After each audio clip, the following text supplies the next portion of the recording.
जब सिलेक्शन नहीं था तो कोई भी सिलेक्शन नहीं था, जब था तो सारे ही सिलेक्शन एक साथ हुए। तो आपने उस फेज को कैसे हैंडल किया, मतलब अपने आप को समझाते कैसे थे? सर इसमें जैसे वो आमिर खान वाला ऑल इज वेल वाला है हाँ। कि मुझे ऐसा लगता है सर कोई भी एग्जाम निकालने के लिए या लाइफ में कुछ करने के लिए हमारा माइंड बच्चा सा है, इसको बेवकूफ़ बनाना।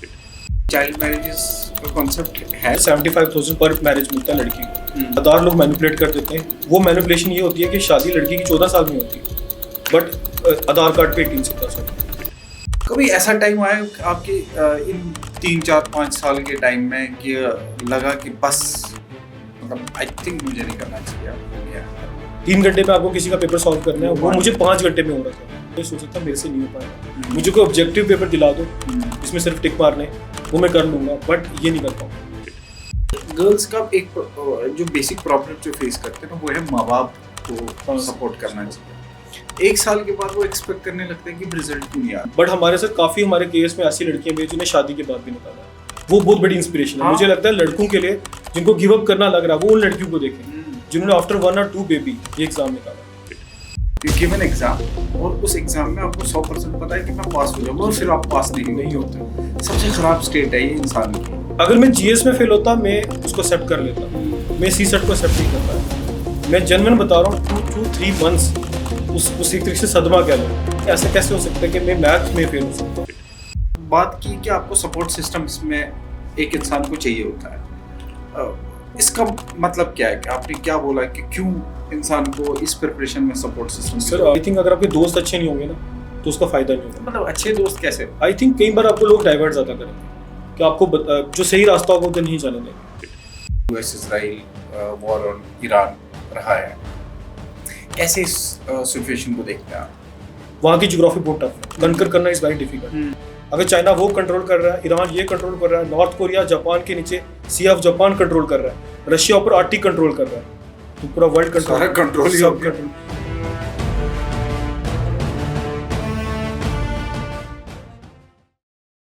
Hello everyone, welcome back to another episode of exceptional journey by OS.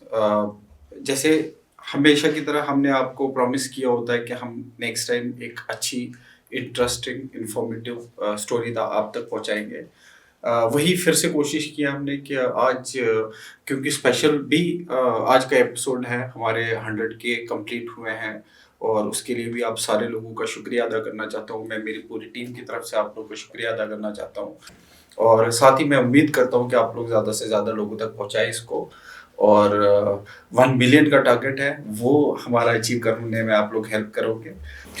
तो चलिए, हमारे जो आज के स्पेशल गेस्ट है हनान शॉल नाम है इनका, 2024 के केएस ऑफिसर है, इस टाइम बुद्धल रजौरी में पोस्टेड है और इनकी बहुत इंटरेस्टिंग जर्नी रही है थ्रू आउट। इन्होंने क्या क्या अपनी प्रिपरेशन कहाँ से स्टार्ट की है, क्या स्ट्रगल्स इन्होंने किए हैं, किस तरह इन्होंने अपना किस अटेम्प्ट में इन्होंने ये मकाम हासिल किया है, इन्होंने सर्विसेज हासिल किया, बहुत सारा आप तक पहुँचाने की कोशिश करेंगे हम। सबसे पहले मैं आपका शुक्रिया अदा करना चाहता हूँ। Thank you so much Hanan कि आपने मौका दिया हमें आपकी स्टोरी ऑडियंस तक पहुँचा सके। Thank you so much for that. Appreciate, thank you, welcome.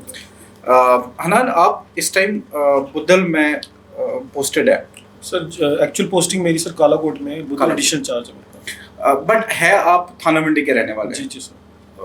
थाना मंडी भी पास में ही है बुद्धल के? तो नो सर एक्चुअल में दूर है, 2-3 घंटे का रास्ता वहाँ से जी।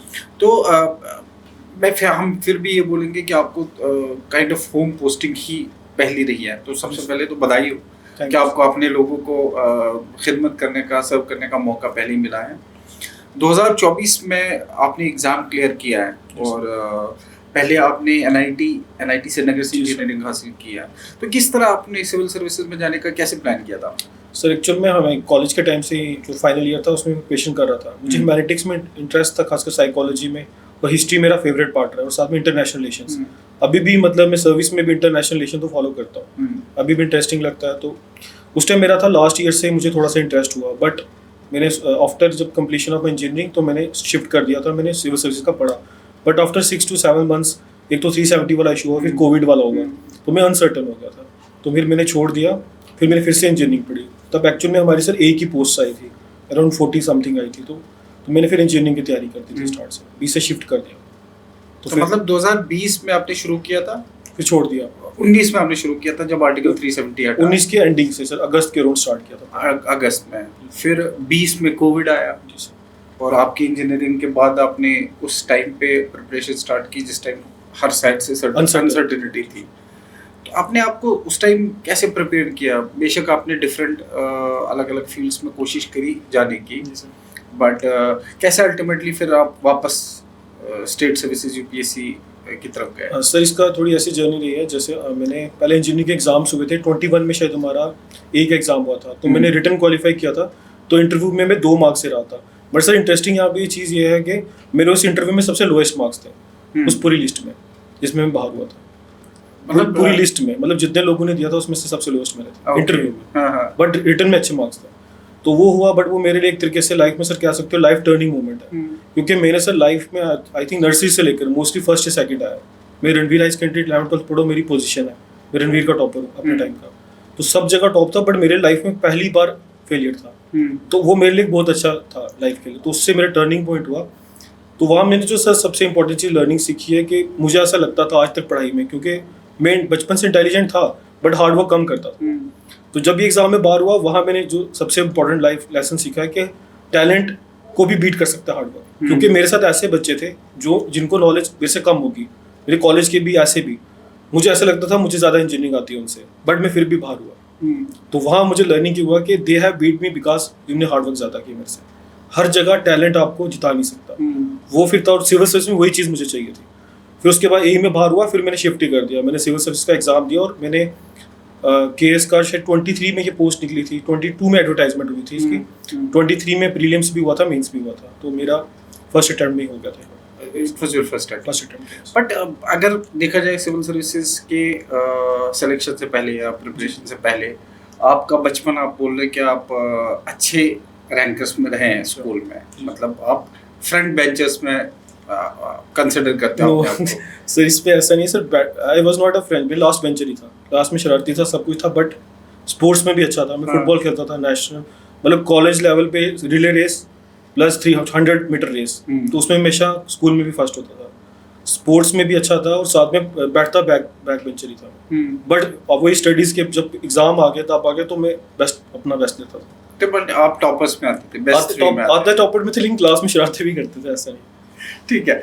आपने अपना बचपन कहाँ, थाना मंडी में ही बिताया? कुछ टाइम थाना मंडी में, कुछ टाइम रजौरी में। मैं आर्मी स्कूल पढ़ता था, तो 10th तक वहाँ पढ़ा था। उसके बाद 11th-12th में रणवीर हाई सेकेंडरी में गोल्डन सेक्शन में था। वहाँ पे एडमिशन का सर मोस्टली रहता है कि आपके कंबाइंड सब्जेक्ट होने चाहिए जो टॉप सेक्शन है, और साथ में आपकी परसेंटेज भी 92 अबव होनी चाहिए। मेरे अराउंड 96-97 थे 10th में। तो अदरवाइज फैमिली बैकग्राउंड क्या है आपका, मतलब घर का माहौल कैसा था? सिविल सर्विसेज तक के सफर का हमें अंदाजा लगाना होगा कि किस तरह आपका बना होगा प्लान।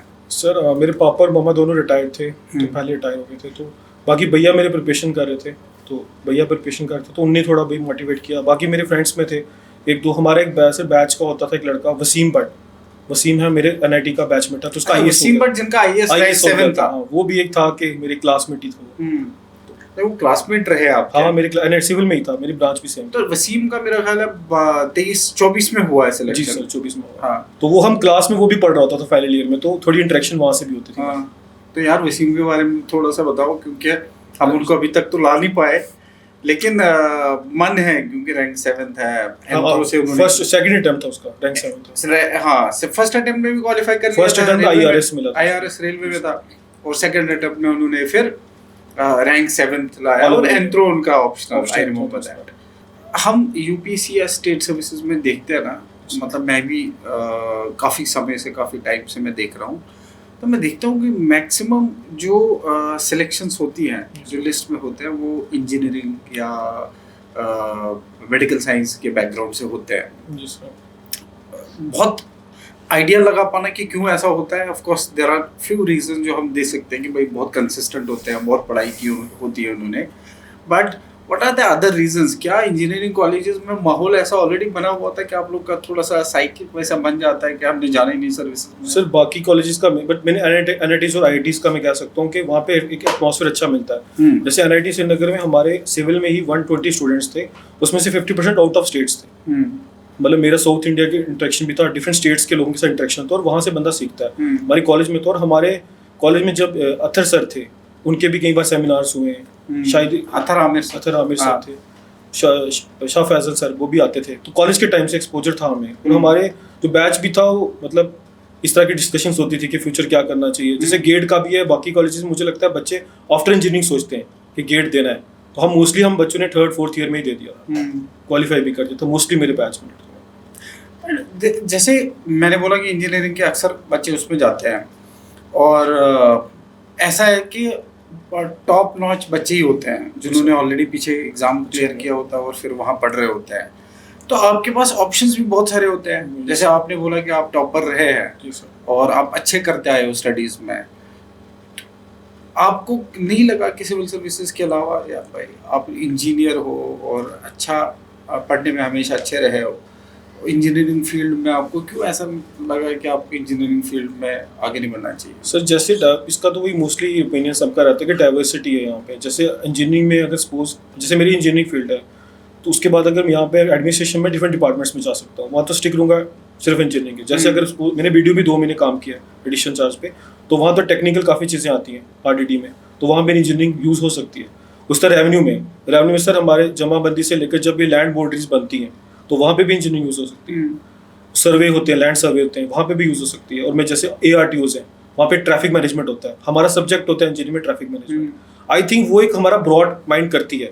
और जैसे आप IAS में भी मोस्टली इंजीनियर्स आ रहे हैं, तो उससे हमें एक एज रहता है सर। जैसे डिफरेंट रियल प्रॉब्लम्स हैं, तो इंजीनियर वो बंदा ज़्यादा मुझे लगता है बेटर डील कर सकता है, क्योंकि उसने डिफरेंट स्टडीज, जैसे हमें इंजीनियरिंग में एक तो रोड्स वगैरह ये बिल्डिंग पता है, हमें ट्रैफिक मैनेजमेंट पता है, हमें वाटर रिसोर्स पता है, किसी को पानी की प्रॉब्लम है उसकी जो लेआउट होता है वो तो हम लोग पढ़ते हैं, तो वो एज भी रहता है। और दूसरा सर CSET का भी है, जैसे UPSC में इंजीनियर का सक्सेस रेट ज़्यादा है बिकॉज ऑफ CSET, उसका लेवल बहुत हाई है। एक तो वो रीज़न है, और दूसरा सर मुझे लगता है इंजीनियरिंग को एक ऐसे जोक भी है कि इंजीनियरिंग बच्चे इंजीनियरिंग को छोड़ के सब कुछ कर सकते हैं। सब कुछ करते हैं, ये भी अब बोलते हैं ऐसे। मैंने कई सारे इंजीनियर्स का जो सिविल सर्वेंट ऑफ कोर्स है, मैंने उनका पॉडकास्ट किया, और तकरीबन सबने यही बोला है कि भाई इंजीनियरिंग हमने या तो माँ बाप के लिए की, या उस टाइम कोई और ऑप्शन था नहीं, बट अल्टीमेटली सिविल सर्विसेज हमारा अपना ऑप्शन रहा है। बट क्योंकि other than this also there are many options, और आप ये समझते हो कि आपको इंजीनियरिंग वाले पार्ट से अपनी सिविल सर्विसेज में इस टाइम हेल्प मिल रही है। बट यही गोल था आपका जब हम बड़े हो रहे होते हैं, 12वीं में जब होते हैं, तो क्या आपने यही सपना बनाया हुआ था कि आपको UPSC जैसे एग्जाम को क्लियर करना, स्टेट सर्विसेज जैसे एग्जाम, या कुछ और था पहले? नहीं सर, कॉलेज में था और बीच में थोड़ा मेरा एरोडायनेमिक्स की तरफ भी था। आफ्टर मतलब हमारा होता है कि इंजीनियरिंग वाला सिविल इंजीनियरिंग भी एरोडायनेमिक्स में जा सकते हैं। जैसे मुझे एक टाइम पे ये लगता था कि जैसे अपने उस टाइम 5th जनरेशन या 4th जनरेशन जेट्स की बात चली, तो एरोडायनेमिक्स में मुझे ये भी इंटरेस्ट था, ऐसे रोबोटिक्स का, और साथ में इसका ड्रोन टेक्नोलॉजी का। जैसे 4th जनरेशन जब बन रहा था ड्रोन, तब इंडिया में तेजस पे काम चल रहा था, तब मुझे बहुत इंटरेस्ट था, फैसिनेटिंग लगता था कि इस फील्ड में भी जाना चाहिए। बट मुझे लगता है वो कई बार हमारी सोसाइटी में ऐसा होता है कि मोस्टली बंदा कुछ चीज़ें ऐसी होती है जो एक्स्ट्रा ऑर्डिनरी होती है, वो नहीं कर पाता। बट क्या आपको लगता है कि जो आपने उस डायरेक्शन से हट के इस डायरेक्शन में आए क्योंकि सोसाइटियल इन्फ्लुएंस रहा है आपकी लाइफ पे? क्योंकि हमारी सोसाइटी में भी सर वो भी रहा है सर, बट खुद का भी इंटरेस्ट था, बट वो एक इंटरेस्ट था मैं नहीं फुलफिल कर पाया। बट आई थिंक ये it is also good option, मतलब मैं रिग्रेट नहीं कर रहा। ऑफ कोर्स इसका बड़ा इम्पैक्ट है सोसाइटी पे। आई थिंक जो हो गया उसको अब सर रिग्रेट करके भी नहीं, ऑफ कोर्स रिग्रेट तो नहीं कर सकते, क्योंकि एक लाइफ है, कभी ना कभी मौका मिलेगा आपको वो भी करने का। ये जो आप पब्लिक सर्विस में आ चुके हो, कई बार ऐसा है कि जो अभी सिविल सर्विसेज के एस्पिरेंट्स है उनको नहीं पता होता कि नौकरी जब मिलती है तो उसके बाद क्या होता है। असल तो फिर फील्ड में जाके आप CDP हो या कहीं आप BDO हो या कहीं तहसीलदार वगैरह होते हैं, तो रियलिटी से कितना डिफरेंट है आपकी जॉब जब पहले सोचा तो या आप हो रहा है? I think it's very challenging job, तो खासकर प्रेजेंटली भी बहुत चैलेंज होता है। आई थिंक आपको पब्लिक प्रेशर से लेकर, पॉलिटिकल प्रेशर से लेकर, पीयर प्रेशर से लेकर, you have to face lot of pressures from every side. तो जो मुझे लगता है वही जो हम इमोशनल इंटेलिजेंस पढ़ते हैं एथिक्स में, वो तो रियल टेस्ट आपका day 1 से होगा। बट आप बड़े मंजे हुए लोगों के साथ डील कर रहे होते हो, इन द सेंस कि आप DC या कमिश्नर सेक्रेटरीज या ऊपर उससे ऊपर जो है पॉलिटिशियंस होते हैं, बहुत सीनियर लोग होते हैं, तो कहीं ना कहीं वहाँ से ऑर्डर आते हैं, वो आपको फॉलो करने पड़ते हैं। At time there are differences also कि आप इस तरह नहीं, इस तरह करना चाहते किसी काम को। इस यंग एज में कैसे इसको बैलेंस करते हो और अगले को कैसे आप रियलाइज कराते हो कि नहीं, मतलब मेरा डिफरेंस ऑफ ओपिनियन है, लेट्स अग्री टू डिसएग्री, मैं इस तरह करना चाहता हूँ, और उनको कन्विंस करते हो आप? सर ऐसे मेरे पास तो बहुत केसेस आते हैं, हमारा रिक्रूटमेंट का भी होता है, काफ़ी होता है, तो हमें बड़ा प्रेशर होता है कि बट उसको हम रूल ब्रेक, जैसे हमारी पॉलिसीज़ होती हैं, हम पॉलिसी के अकॉर्डिंग ही करते हैं। कुछ पॉलिसीज़ में डिस्क्रिशन भी होती हैं, तो हम वहाँ पे अगर डिस्क्रिशनरी डिसीजंस लेंगे तो दोनों साइड हमारे अगेंस्ट भी जा सकती हैं। तो उस चीज़ में हम उसको डिले करके फ्रॉम हायर अथॉरिटीज़ उसका हमें क्लैरिटी मांगते हैं। जैसे मेरे साथ कई बार केसेस में हुआ है, अगर मैं मतलब कोई भी डिसीजन दोनों लूँगा, दोनों साइड से इट विल बी रॉन्ग। तो वो एक सेंटर में इंसान होता है, तो मुझे उसमें लगता है कि हमें हायर अप पे क्लैरिटी के लिए मांगना चाहिए, खुद वो उस टाइम डिसाइड नहीं करना चाहिए।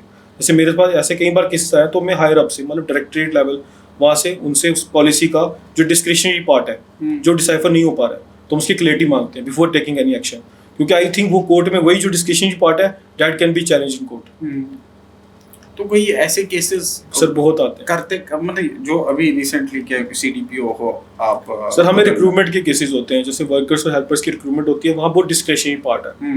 तो वो वही है जो लॉयर्स के लिए वो जो वर्ड्स के साथ प्ले कर सकते हैं, वहाँ पे ऐसी चीज़ें होती है जिस पे इजीली कोर्ट केस हो सकता है। तो वहाँ पे हमें जो मुझे लगता है कि वहाँ पे ईआई हमारा इस तरीके से हम डील कर सकते हैं कि प्रेशर को छोड़ के हम उन चीज़ें पर्टिकुलर डिस्क्रिशनरी पार्ट पे क्लैरिटी लेके ही करें, क्योंकि दोनों साइड हमारे लिए प्रॉब्लम है। अगर हम एक को भी सिलेक्ट करेंगे दूसरे को बाहर करेंगे, क्योंकि वो पार्ट बहुत डिस्क्रिशनरी है, एक्सप्लिसिटली मेंशन नहीं होता पॉलिसीज में कई बार। तो वो अपडेट करने में गवर्नमेंट, हम ऐसा नहीं सोच सकते कि आज हमने लिखा है तो government within few months उसको अपडेट करेगी। इट विल टेक ईयर्स तक हमने वो डिसीजन ले लिया, तो कोर्ट में we have to be responsible. तो मुझे लगता है उस टाइम इंसान को हायर अथॉरिटी से उसमें परमिशन लेनी चाहिए। उसके के लिए आई थिंक जो सबसे इंपॉर्टेंट सिविल सर्विस वैल्यू है वो इमोशनल इंटेलिजेंस है, तो आपको इमीडिएटली कोई डिसीजन नहीं लेना है। इमोशनल इंटेलिजेंस पे तो मैं आपसे बात करूंगा, बट उससे पहले मैं ये पूछना चाहूँगा कि सीडीपीओ की जॉब बेसिकली है क्या, मतलब आप एग्जैक्टली करते क्या हो? सर सीडीपीओ का जैसे ऑल ओवर इंडिया देखा जाए, इसका बहुत मल्टीपल फंक्शंस होता है। जैसे एक तो मोस्टली लोगों को यहाँ पे यही पता होता है, जैसे सेंटर्स होते हैं, हमारा आंगनवाड़ी सेंटर्स भी होते हैं, सुपरवाइजर्स होती हैं, प्रधानमंत्री मातृ वंदना योजना होती है, उससे डील करते हैं। उसके बाद हमारा होता है पोषण भी, पढ़ाई भी, मतलब विद जो 6 ईयर्स तक बच्चे होते हैं उनकी पढ़ाई प्लस पोषण, न्यूट्रिशन। बट उससे इंपॉर्टेंट सर दो कंपोनेंट है वो जेएंडके में बड़े कम डिस्कस होते हैं, बट जो मेन सीडीपीओ की डीलिंग है as compare to other states, domestic violence act 2005, वो आपके उसमें हाँ जी sir, as per the recent high court judgements भी सीडीपीओ का एज ए प्रोटेक्शन ऑफिसर बोला जाता है। मेरे पास सर बहुत केसेस आते हैं डोमेस्टिक वायलेंस के, जिसपे कोर्ट मुझे स्पेसिफिक मेंशन करता है किसी लड़की को अगर बाहर घर से निकाला जा रहा है, उसको कस्टडी प्रोवाइड करना, पुलिस हमारे साथ होती है, हमें उसको घर पे निकाल दिया जाता है, उसको घर से वहाँ रखना है, एज ए सेफली रखना है।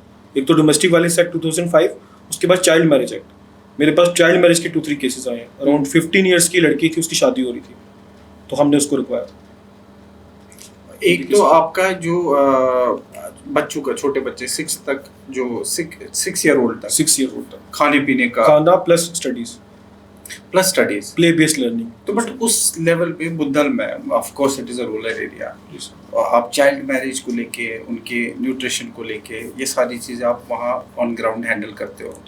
तो क्या कुछ ऐसे इंसिडेंट्स आप बोल सकते हो कि जो आपको लगता है कि केस स्टडी है, पीपल शुड नो इट, के ऑन ग्राउंड अगर कोई आज तैयारी कर रहा है तो कल को सीडीपी हो जाता है, तो उसको इस तरह के काम करने पड़ते हैं, इस तरह के चैलेंजेस हम फेस कर रहे हैं? सो जैसे वहाँ पे होता है कि हमारा क्योंकि ट्राइबल बेल्ट है, रजौरी जो कालाकोट का एरिया मेरे पास है वो, तो हमें यहाँ पे चैलेंज ये आता है कि ऊपर से डायरेक्टर ऑफिस या फिर सीनियर अप से होगा कि आपका टारगेट अचीव करना है, बट हमारी 7 to 8 मंथ्स पॉपुलेशन माइग्रेट हो जाती है जो हमारे बेनिफिशरीज है। तो आप सोचो अगर 1 साल में 7 महीने लोग वहाँ रह नहीं रहे हैं, तो आपके पास जो टारगेट अचीव करने का टाइम स्पैन है 4 to 5 मंथ्स है सिर्फ। तो टारगेट क्या होता है? मतलब जैसे अब इसका आ गया, जैसे हमारे आगे आधार एनरोलमेंट का टारगेट आ गया, मातृ वंदना योजना में एनरोलमेंट करनी है, उसके अलावा भी जैसे डोमेस्टिक वायलेंस एक्ट का आ गया, किसी और भी मतलब जैसे इसका होता है कितने बच्चे आप बेनिफिशरीज न्यू एनरोलमेंट कर पा रहे हो, कुछ आईडीज इनकी क्रिएट करनी होती है, हेल्थ आईडीज भी होती है, अपा आईडीज होती हैं, अपार आईडीज होती हैं, और भी बड़ा कुछ होता है। बट वो सर टारगेट हमें जो मिलता है, प्रॉब्लम यहाँ पे वो आती है यहाँ पे ग्राउंड पे। अब जैसे हमें तो टारगेट मिल गया, हमें लग रहा होगा हमें 1 साल मिल रहा है करने के लिए, बट इन ग्राउंड वो सिर्फ 4-5 महीने है। अभी रिसेंटली कोई मीटिंग थी, मैंने वहाँ पे सर को बोला भी था, after April most of our population will be migrated. Migrate कहाँ होती है सर? ये मोस्टली चले जाते हैं पीर पंजाल में। ओके। बकरवाल पॉपुलेशन मोस्टली होती है, तो वो पीर पंजाल में जाते हैं, तो वो आते हैं शायद सितंबर अक्टूबर में। तो तब तक कितना परसेंटेज माइग्रेट होता है वो? सर अराउंड आई थिंक जो हमारे बेनिफिशियरीज हैं, आई एम नॉट श्योर, बट 40% तो होंगे। 40% 40 to 45% चला जाता है। और जैसे आपने बोला है कि चाइल्ड मैरिजेस का के भी केसेस आपके सामने आए हैं। Yes. होता है ग्राउंड लेवल पे भी चाइल्ड मैरिजेस का कॉन्सेप्ट है? आई थिंक सर अभी प्रेजेंटली तो प्रेजेंट है। जैसे सर कुछ जगह सर यहाँ पे एक प्रॉब्लम आती है, लोगों ने आधार कार्ड पे ना, जो सही चीज़ है कि Aadhaar is not a valid proof of date of birth, but कई बार उसको कोई कंसिडर कर देता है। आधार लोग मैनिपुलेट कर देते हैं। जैसे उस लड़की का जो मैं आपसे केस डिस्कस करता, आधार पे वो 18+ थी, ऐसे बट एक्चुअल में 15 थी। अब इसका ये भी हो सकता है, सपोज करो प्रूफ करना हो, कैसे प्रूफ होगा? इसका फिर हेल्थ वालों के पास जाता है, इसका ऑसिफिकेशन टेस्ट होता है बोन डेंसिटी से, वहाँ से पता लग सकता है इसकी बायोलॉजिकल एज क्या है। बट लोग बहुत मैनिपुलेशन करते हैं। जैसे इसमें 18 दिखाने इसलिए भी दिखाया जाता है सर, मैरिज असिस्टेंस स्कीम होती है सोशल वेलफेयर डिपार्टमेंट की, वहाँ पे शायद 75,000 पर मंथ मतलब पर मैरिज मिलता है लड़की को। वो मैनिपुलेशन ये होती है कि शादी लड़की की 14 साल में होती है, बट आधार कार्ड पे 18 से प्लस होता है। अच्छा, ओके। इसी रियलिटी। बट इस पे सर मेरे लीगल जो वहाँ पे सेक्शन होती है, जैसे वहाँ पे मुंसिफ मैम भी, उनके साथ भी मेरी बात होती रहती है, हम अवेयरनेस कैंप्स करते हैं। तो ऐसे केसेस तो बहुत हो रहे हैं, बट वो ये अवेयरनेस अगर हम कर सकते हैं तो उस पर इम्प्रूवमेंट हो सकती है। आप यंग हो अभी, आपने रिसेंटली मतलब बिल्कुल रिसेंटली आपने क्वालिफाई किया है। आप प्रैक्टिकली पहले कुछ और पढ़ रहे थे। पहले तो ये मुझे पूछना है कि जो आप पढ़ रहे थे और जो अब आपका इम्प्लीमेंटेशन है, कितनी सिमिलरिटीज है, कितना हेल्प करता है आपका पढ़ाई फिर प्रैक्टिकली ऑन ग्राउंड काम करने में? सर मुझे वही लगता है, जैसे EI की बात आ जाएगी, जो हमारा पढ़ाई है वो IQ बेस्ड आई थिंक, और वो प्रैक्टिकली मुझे लगता है EI ज़्यादा, इमोशनल इंटेलिजेंस ज़्यादा काम देगा। जैसे अब जैसे हम न्यू थे, हमारी ट्रेनिंग पीरियड भी कम था, तो आफ्टर 3 to 4 months हमें बहुत प्रॉब्लम्स हुई हैं फील्ड में। बट आफ्टर दैट हमें वो सोशल स्किल ज़्यादा इम्प्रूव। आई थिंक वो सिविल सर्विसेज में जो पढ़ाई के टाइम पे आपको IQ से आप एग्जाम निकाल लोगे, बट जब तक आपके सोशल स्किल्स अच्छे नहीं होंगे तो आप फील्ड में काम नहीं कर पाओ। आई थिंक जो हमने पहले इस पे काम किया, जो फील्ड में जाकर हमने सोशल स्किल्स पे काम किया, मैनेजरियल स्किल्स पे काम करना पड़ता है। तो बट क्या हमारे ट्रेनिंग मॉड्यूल्स में एक ट्रेनिंग के लिए जो नया रिक्रूट हुआ है, तो किस तरह के सोशल स्किल्स और किस तरह के स्किल्स पे काम, ऑफ कोर्स स्पीकिंग में, सॉफ्ट स्किल में, सोशल स्किल्स में जो बेसिकली आप बोल रहे हो, तो क्या सरकार को, हमारी गवर्नमेंट को स्पेशल अटेंशन इस पे देना चाहिए so that you go and deliver there? Sir I think it's very important sir. जो हमारा क्योंकि 19 बैच था, आई थिंक उनकी प्रॉपर ट्रेनिंग हुई थी। 2019 बैच, उसके बाद ट्रेनिंग नहीं हुई। जैसे सर हमारा अराउंड 2 months की ट्रेनिंग हुई, तो डायरेक्ट हम फील्ड में गए। पुलिस और अकाउंट्स वालों की सर ट्रेनिंग होती है प्रॉपर्ली 1 year होती है, तो आई थिंक हमारी भी अगर 6 to 7 months होगी on field training, then it's will be very good. वो कोर्स में ऐड होना इम्पोर्टेंट है, वो चेंजेस। और किन किन चीज़ों का आपको लगता है कि जैसे अपनी इमोशनल इंटेलिजेंस की बात की हमने, कौन कौन सी चीज़ें आपको ऐसा लगता है कि एज ट्रेड्स एक अच्छे सिविल सर्विसेज के लिए, क्योंकि अब आप पहले पढ़ रहे थे और अब आप सिविल सर्वेंट हो, ऑन फील्ड आप ट्रेनिंग वो जॉब कर रहे हो, किन किन चीज़ों की आपको अब रिक्वायरमेंट पड़ रही है और जो आपको लगता है कि काश मैंने ये कुछ चीज़ों पे और पहले ध्यान दिया होता तो ये would have been better on field? Sir जैसे अभी EI की तो मैंने EI की बात भी कर दी, और मुझे लगता है आजकल जो सिविल सर्विस हैं, जैसे मिशन कर्मयोगी भी चल रहा है आजकल, हमारी मतलब विद जॉब ट्रेनिंग्स भी होती रहती है, जैसे AI कोर्सेज होते हैं। अब जैसे हम तो सर टेक्निकल फील्ड से हैं, अभी हमें AI के रिलेटेड कुछ आ जाएगा, कुछ भी नया अपडेट आ जाएगा, कोई नई जैसे कोई पोर्टल लॉन्च हो जाता है, कुछ होता है, हम इजीली कर पा रहे हैं, बट जो नॉन इंजीनियरिंग बैकग्राउंड से उनको इश्यूज आते हैं। आई थिंक मैं उन बाकियों के लिए ये कहूँगा कि एटलीस्ट थोड़े ये वाले स्किल्स, टेक्निकल स्किल्स भी इंपॉर्टेंट है इसमें इंट्रोड्यूस करना। और सर मेरे लेवल पे मुझे लगता है हम लोगों की वही इंटेलिजेंस सही होती है सोशल स्किल्स में, और खासकर कंपैशन।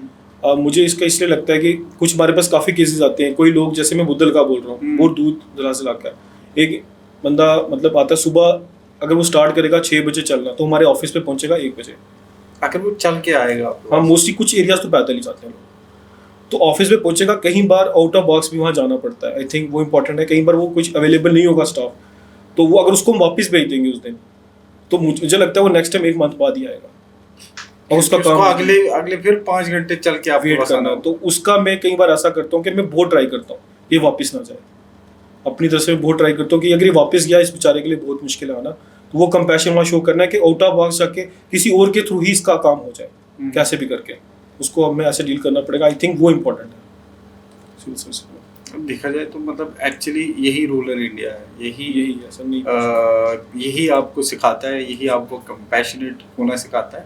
बट चलो इमोशनल इंटेलिजेंस की आपकी बात हो गई कि आप इमोशनली कितना कनेक्टेड हो, कितना बिहेव करते हो लोगों के साथ। But other than that there will be some decisions जो आपको क्विक डिसीजन मेकिंग होती होगी। आपको ऐसे कोई ट्रेड्स ज़रूर काम आते होंगे कि जो आप लोगों ने पढ़ाई के टाइम सीखे होंगे। टाइम मैनेजमेंट एक बहुत हाँ, इम्पोर्टेंट है। तो कौन ऐसी चीज़ें क्या क्या हैं कि जो बच्चों को अपनी प्रिपरेशन के दौरान ही उन पे काम करते रहना चाहिए? सो जैसे इसका मैं थोड़ा पीछे जाना चाहता हूँ, ये थोड़ा ये आपने अच्छा पॉइंट बोला, इस पे थोड़ा डिटेल में अगर बात कर लें। हाँ हाँ। जैसे मैंने जब इंजीनियरिंग का मेरा ए नहीं हुआ था, तो आई वाज प्रिपेयरिंग, फिर मैंने शिफ्ट करके यूपीएससी और केएस के लिए पढ़ना था।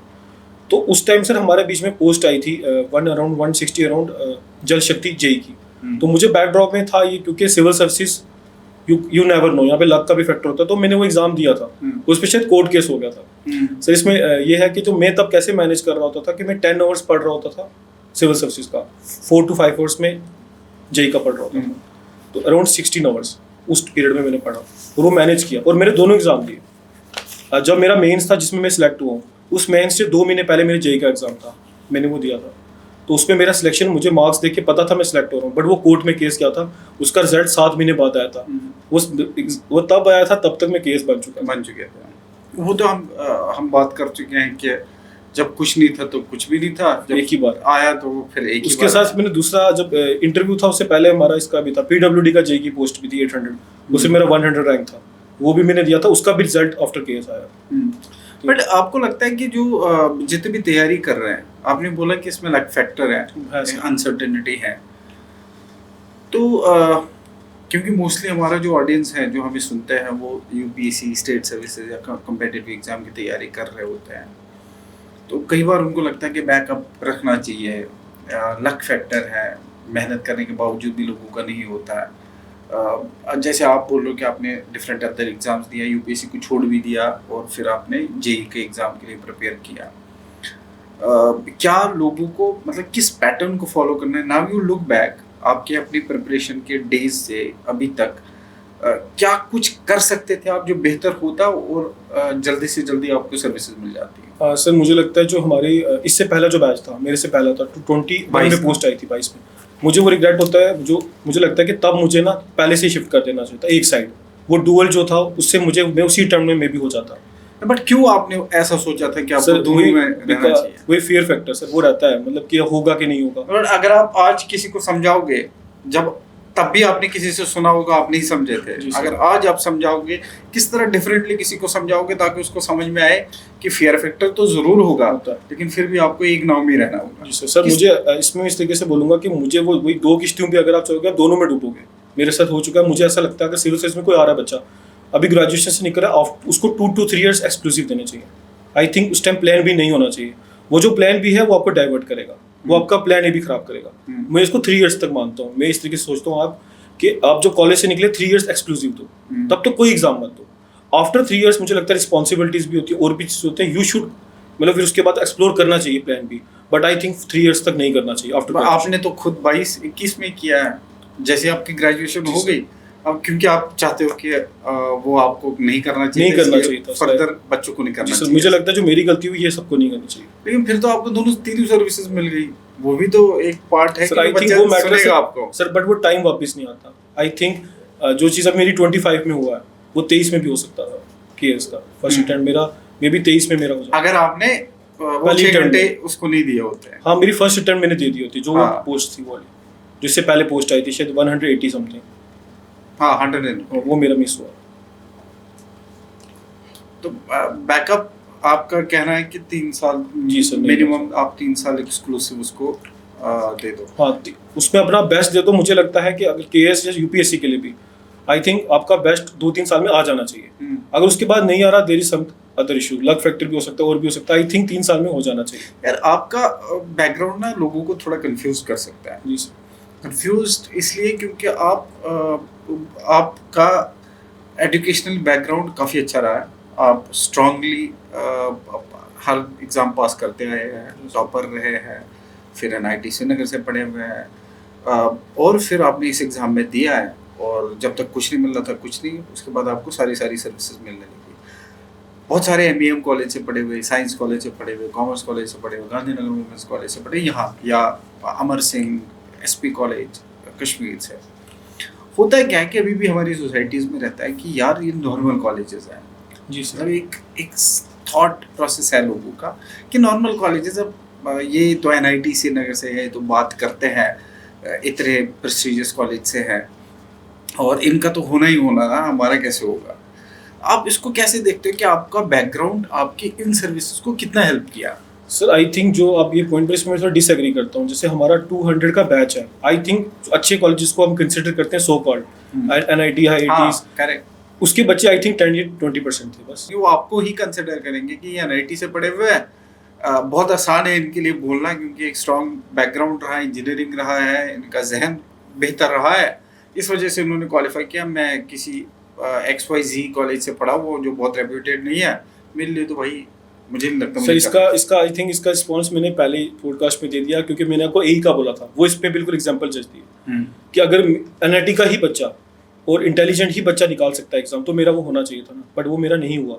और जिन बच्चों का हुआ था वो नॉर्मल कॉलेजेस से पढ़े थे। आई थिंक वहाँ पे वही बात था कि hard work can beat intelligence.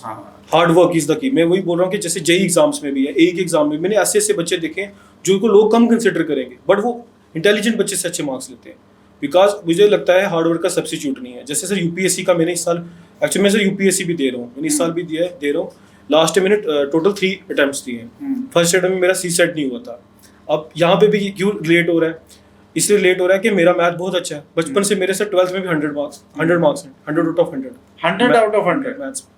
उससे पहले भी सर स्कूल में मुझे लगता है 98 से कम मेरे मैथ में कभी नहीं होंगे, और इंजीनियरिंग मेरे अराउंड 87-88% है इंजीनियरिंग। मैं आपको रोकना चाहूँगा, क्या आपका इन सर्विसेज के लिए आपका जो ऑप्शनल था वो मैथमेटिक्स था? नहीं सर, मेरा मैथमेटिक्स एंथ्रोपोलॉजी था। बट सर मैं इस पे और पॉइंट मेरे इसलिए इसको इसमें डिस्कस करता है क्योंकि मेरा सीसेट नहीं हुआ था। अच्छा, सीसेट मैं इसलिए बता रहा हूँ कि यहाँ पे अगर हम बोलेंगे ना, जैसे बच्चे एक एनआईटी का बच्चा है, आईआईटी का बच्चा है, वो तो बहुत इंटेलिजेंट होगा, कुछ भी कर सकता है। आई थिंक वही चीज अच्छे बच्चे को पीछे भी ले जाती है। और मुझे ऐसा था कि मैंने क्योंकि गेट क्वालिफाई किया हुआ सर, उसमें भी बहुत अच्छी रीजनिंग आती है। मैं उसी ओवर कॉन्फिडेंस में जो 2023 का अटेम्प्ट था मेरे जीएस में मार्क्स अच्छे थे, बट मैं सीसेट से बाहर हुआ था। मेरे सीसेट में 67 मार्क्स ही होते, मेरे 48 थे। आई डोंट थिंक कि अगर ये किसी उस बच्चे के लिए मोटिवेशन है, एक एनआईटी का बच्चा जो अभी तक मैथ में 100 आउट ऑफ 100 ला रहा है, तो वो सीसेट में 47 ला रहा है यूपीएससी में। बट उसके से मैंने इंप्रूव किया, उससे मैंने सीखा कि वही हार्ड वर्क प्लस आप ओवर कॉन्फिडेंट हो गए, तो चाहे आप आईआईटी से पढ़े हो, चाहे किसी कहीं से भी पढ़े हो, ऑक्सफोर्ड से भी पढ़े हो, आप बाहर हो जाओगे। चलो ठीक है, यहाँ तक तो आई अग्री। बट एक चीज़ बताओ, आप कम एज में टॉपर रहे हो एक पर्टिकुलर फील्ड में, 100% आपका कॉन्फिडेंस है। कॉन्फिडेंस ही नहीं, ओवर कॉन्फिडेंस। ओवर कॉन्फिडेंस भी तब इंसान को होता है जब एक लेवल से ऊपर होता है इंसान किसी चीज़ में। ओवर कॉन्फिडेंट आप अपने आप को बोलते हो, then you give an exam, और उस एग्जाम में आपको 100% पता है कि मैं पास हो जाऊंगा, और फिर आप पास नहीं होते। सबसे खराब स्टेट है ये इंसान की। इस पर्टिकुलर स्टेट से आप निकले कैसे? सर मैं जेन्युइन बताऊंगा, जब मेरा यूपीएससी का फर्स्ट अटेम्प्ट था 2023 में मैंने फर्स्ट अटेम्प्ट किया था। उसके बाद 24-25 मेरे दोनों बार प्री हुए, और 24 वाले अटेम्प्ट में मैंने 108 मार्क्स है मेरे GS1 में। GS1 108 मार्क्स सेकंड अटेम्प्ट में, और सीसेट में 92। बट फर्स्ट अटेम्प्ट में 40 कुछ। वो ऐसी सिचुएशन थी, मैं अपने आप को डाउट करने लग गया था जब मेरा सीसेट हुआ। मैं ये सोच रहा था मैंने अपने 12th के मार्क्स फिर से चेक कर लेते, ये झूठ तो नहीं, ऐसा कैसे हो सकता है कि मैं मैथ में फेल हो सकता हूँ। अगर मैं जीएस में फेल होता मैं उसको एक्सेप्ट कर लेता, मैं सीसेट को एक्सेप्ट नहीं कर पाया था। मैं जेन्युइन बता रहा हूँ, 2 to 3 मंथ्स उस एक तरीके से सदमा कह लो, तो मुझे 3 मंथ्स लगे। सदमे से कैसे निकले? सर वही पहले तो सेल्फ डाउट हुआ कि मुझे इसका मतलब जो बचपन से मैं कर रहा हूँ वो चीज़ गलत थी, वो झूठ था कि ये झूठ है।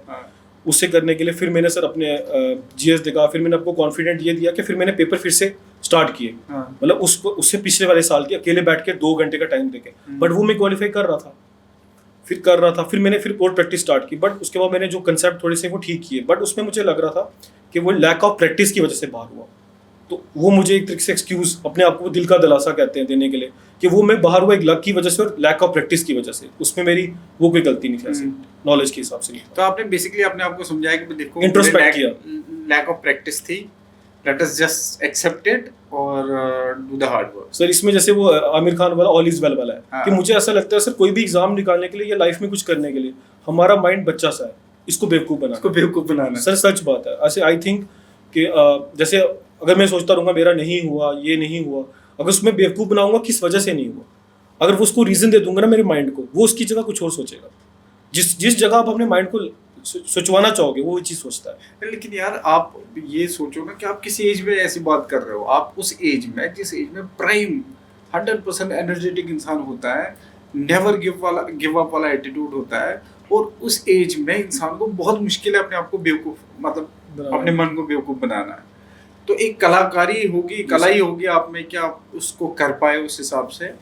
और आई एम श्योर कि जिन जो भी हमें आपसे रिलेट कर पा रहे होंगे इस टाइम, वो ज़रूर इस चीज़ को समझेंगे कि कोई भी ऐसी सिचुएशन से गुजर रहा हो, इस एज से गुजर रहा हो, और इस एग्ज़ाम से और इस कॉन्फिडेंस से अगर उसने दिया हो, तो they can relate to it. I have no doubt about that. But yes, difficult तो है, बहुत डिफिकल्ट है सर। अब ऐसे इतने प्रेस्टिजियस इंस्टीट्यूशन से निकले हुए हो, 100 में से 100 नंबर लाने वाला इंसान सीसैट में रहता है, ये तो नहीं एक्सेप्टेबल। मेरे को सर वही मैं बोलता, जीएस में बाहर होता तो मैं एक्सेप्ट कर लेता, सीसैट नहीं एक्सेप्ट होता था, क्योंकि मैंने गेट भी निकाला सर 10th, वो तो गेट बोर्ड ऑफ एग्जाम है, ऑल ओवर इंडिया का होता है, और आईआईटी लेवल मास्टर्स पे पहुंच रहा हूँ, बट फिर भी नहीं निकल रहा था। तो वो मुझे 3 महीने लगे थे उस चीज़ को बाहर निकलने में। बट उसमें मैंने वर्क किया सर, जो मुझे लगता है इंट्रोस्पेक्ट, सेल्फ इंट्रोस्पेक्ट। मैंने अपने दोस्तों से पहले बात की होगी, किसी ने बोला होगा तेरी रीजनिंग खराब है, कोई बोलेगा कंप्रीहेंशन खराब है, बट मुझे लगता है वो सेल्फ इंट्रोस्पेक्ट ही बेटर था।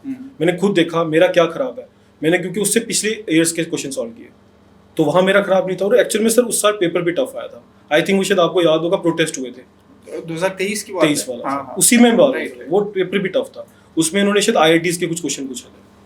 और फिर तो आपने किसी सूरत में अपने आप को समझा ही लिया है हाँ कि उसी वजह से बाहर इस वजह इस से बार भी पेपर बाहर। टफ था, बस ये बोल दिया अपने आप पे। मुझे लगता है वही अपने आप को बेवकूफ बनाना है बस।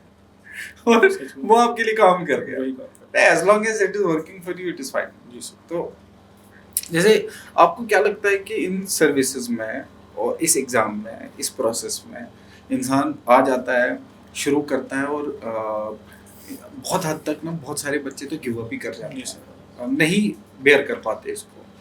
किस तरह का माइंडसेट आने से पहले इंसान को बना लेना? Now that you have already seen the entire journey, आप भुगत चुके हो, आप गुजर चुके हो इस जर्नी से, प्रोसेस ऑलरेडी देखा हुआ है आपने, तो शुरुआत से लेके एग्जाम को पास करने तक का किस तरह का एटीट्यूड इंसान का रखना चाहिए, और मेंटल अपना जो है कंडीशनिंग करके रखनी चाहिए? सर आई थिंक इसमें एक तो सेल्फ इंट्रोस्पेक्शन कहूँगा, और दूसरे फैमिली सपोर्ट सर, मुझे लगता है वो बहुत इंपॉर्टेंट है इसमें।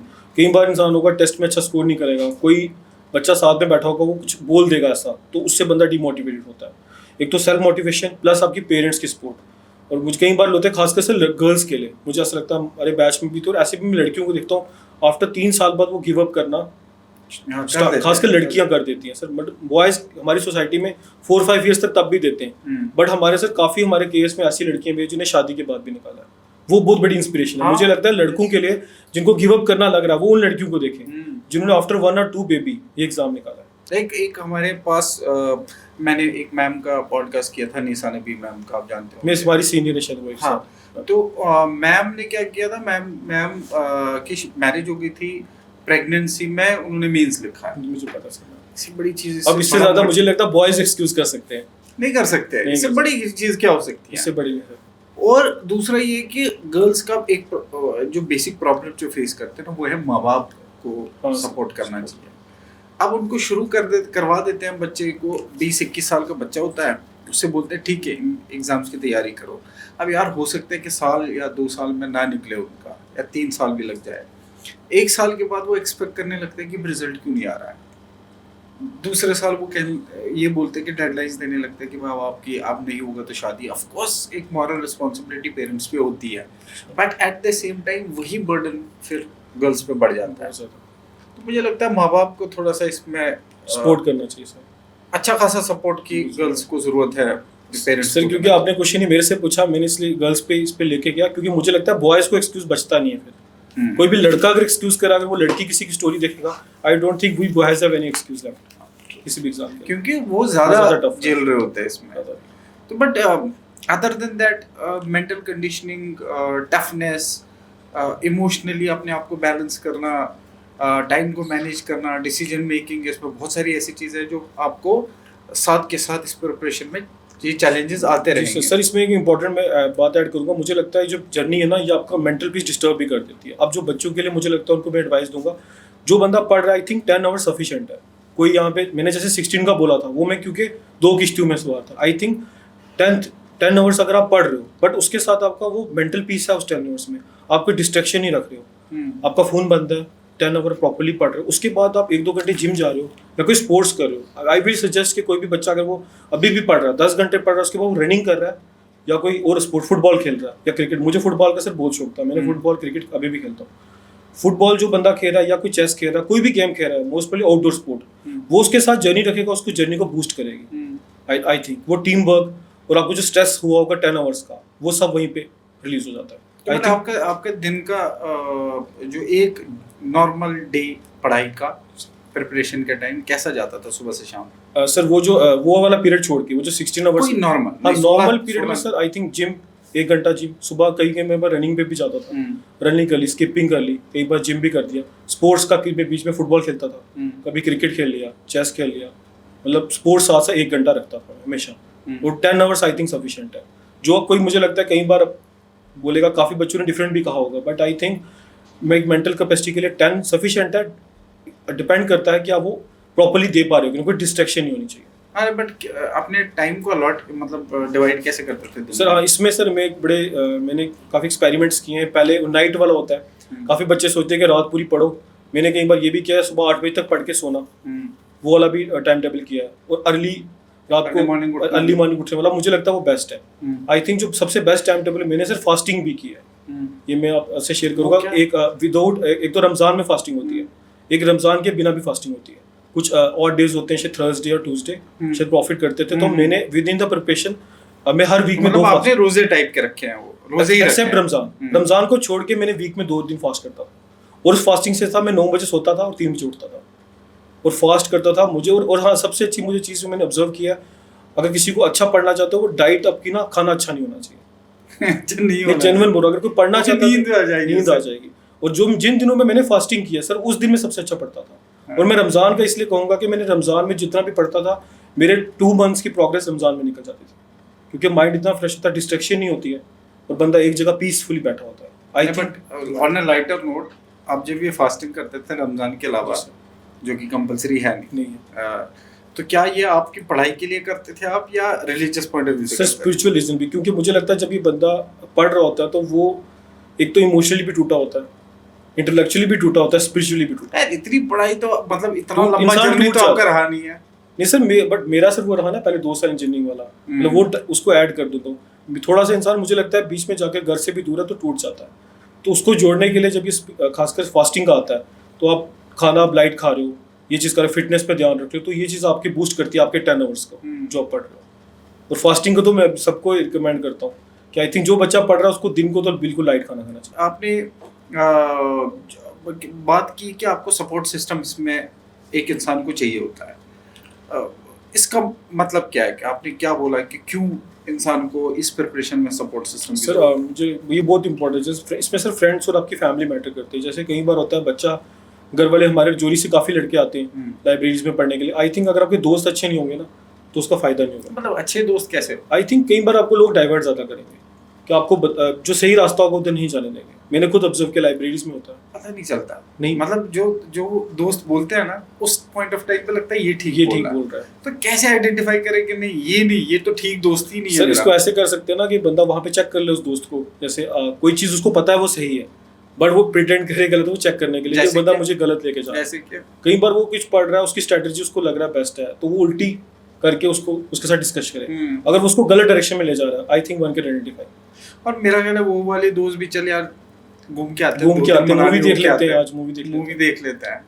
और आप ब्रदर उन दोस्तों को चूज करो कि जो बोलेगा नहीं यार तुम पढ़ो, पहले पढ़ लो फिर बाद में ये सब तो होता रहेगा। दोस्तों का होना बहुत इम्पोर्टेंट, और खासकर फैमिली का। सर फैमिली का कैसा सपोर्ट आपकी लाइफ में? आई थिंक जैसे मेरा को जब ये वाला एक एग्जाम नहीं हुआ था, उसके बाद मैं एग्जाम दे रहा था, तो मेरा जब यूपीएससी का भी सीसेट नहीं हुआ था, तो मेरे को भी डाउट आ गया था, क्योंकि आई थिंक मुझे एक बार मेरे भैया के दोस्त भी, उनसे मेरी एक बार बात हुई थी, उनसे मैंने डिस्कस किया था जब मेरा एग्जाम नहीं हुआ था, मैंने उनको बोला था मैं एक्सेप्ट नहीं कर पा रहा हूँ ये चीज़ कि मैं लाइफ में पहली बार फेल हुआ।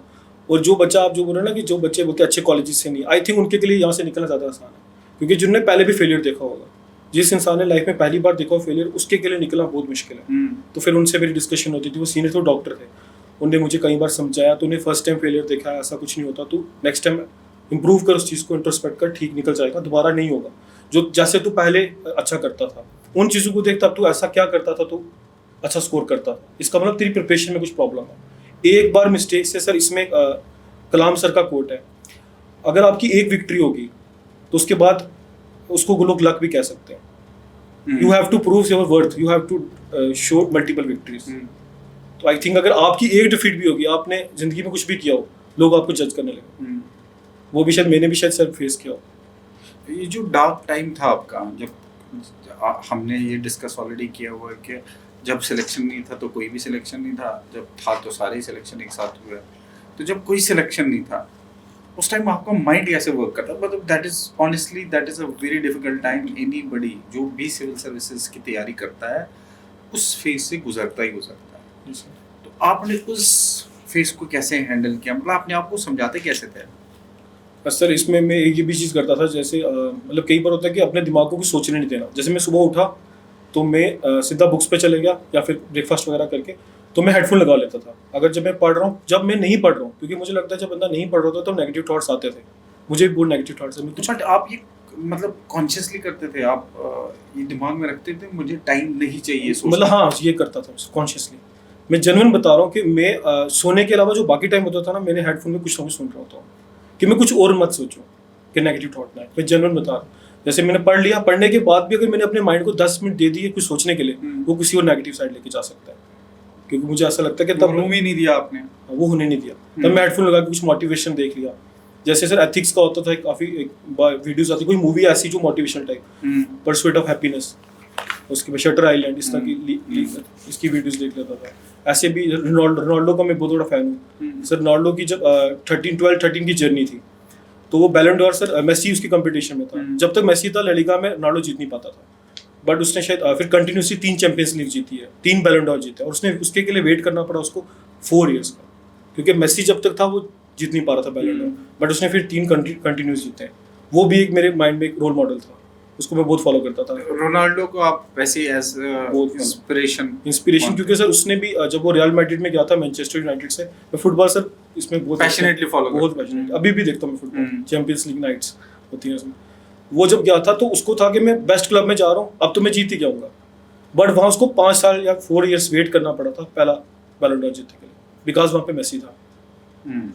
तो अब वो उस टाइम वो वर्ल्ड का बेस्ट प्लेयर था, बट फिर भी नहीं जीत पा रहा।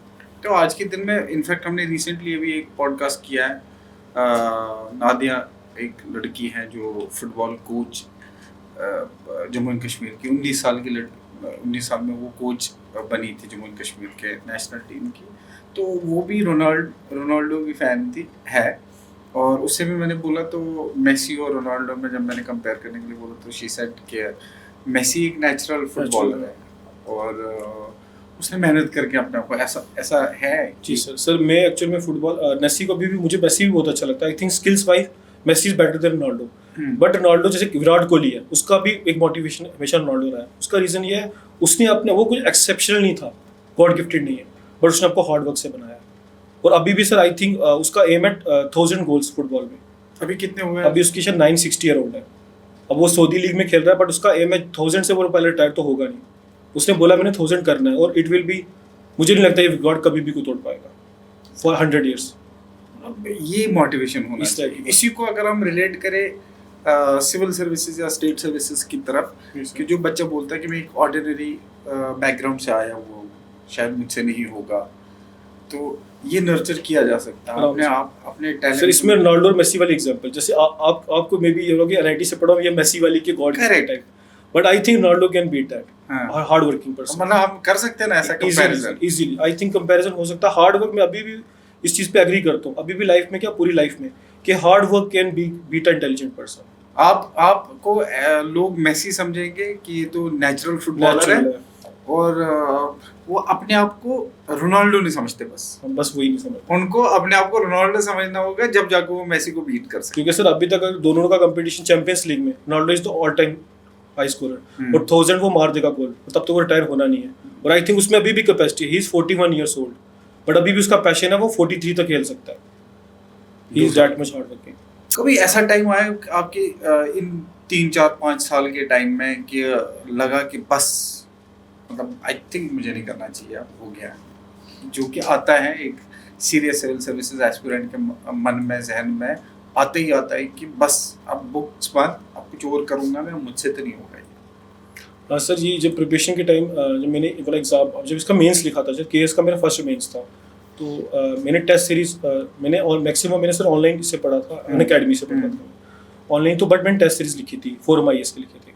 तो जब मैंने सर पहला टेस्ट लिखा था, मैं जनरल बता रहा हूँ, मुझे अभी भी याद है आईआर का था, और मेरा भी, अगर आप आईआर पे भी डिस्कस, मेरा फेवरेट टॉपिक है। बट आईआर में इसके बाद आया, आईआर में मैंने आईआर का ही पेपर लिखा था, और मुझे इतना था कि मैं 3 घंटे में कर लूंगा। It took me 5 hours to complete that paper. 3 घंटे का पेपर मुझे 5 घंटे लगे थे जब मैंने पहला मेंस की प्रैक्टिस की थी। उस दिन मैं जनरल बता रहा हूँ, मुझे लगा था मेरे से नहीं हो पाएगा, क्योंकि आई थिंक वो बहुत ज़्यादा हो गया। 3 घंटे में आपको किसी का पेपर सॉल्व करना है, वो मुझे 5 घंटे में हो रहा था। तो वो मेरा फर्स्ट डे था, और मैं जनरल बैठा था, मैं पार्क में बैठा था, मैं ये सोचा था मेरे से नहीं हो पाएगा, मुझे कोई ऑब्जेक्टिव पेपर दिला दो जिसमें सिर्फ टिक मारने, वो मैं कर लूँगा, बट ये नहीं कर पाऊँगा। उसके बाद मुझे लगता है मुझे लगभग अगले 5 मंथ्स तक मैं फिर 4 घंटे पे गया, फिर 3.5 पे गया, और मैं अभी भी बता रहा हूँ जो मैंने मेंस लिखा है जिसमें मैं सिलेक्ट हुआ, मेरा लास्ट उससे पहले हाईएस्ट था 3 घंटे 15 मिनट।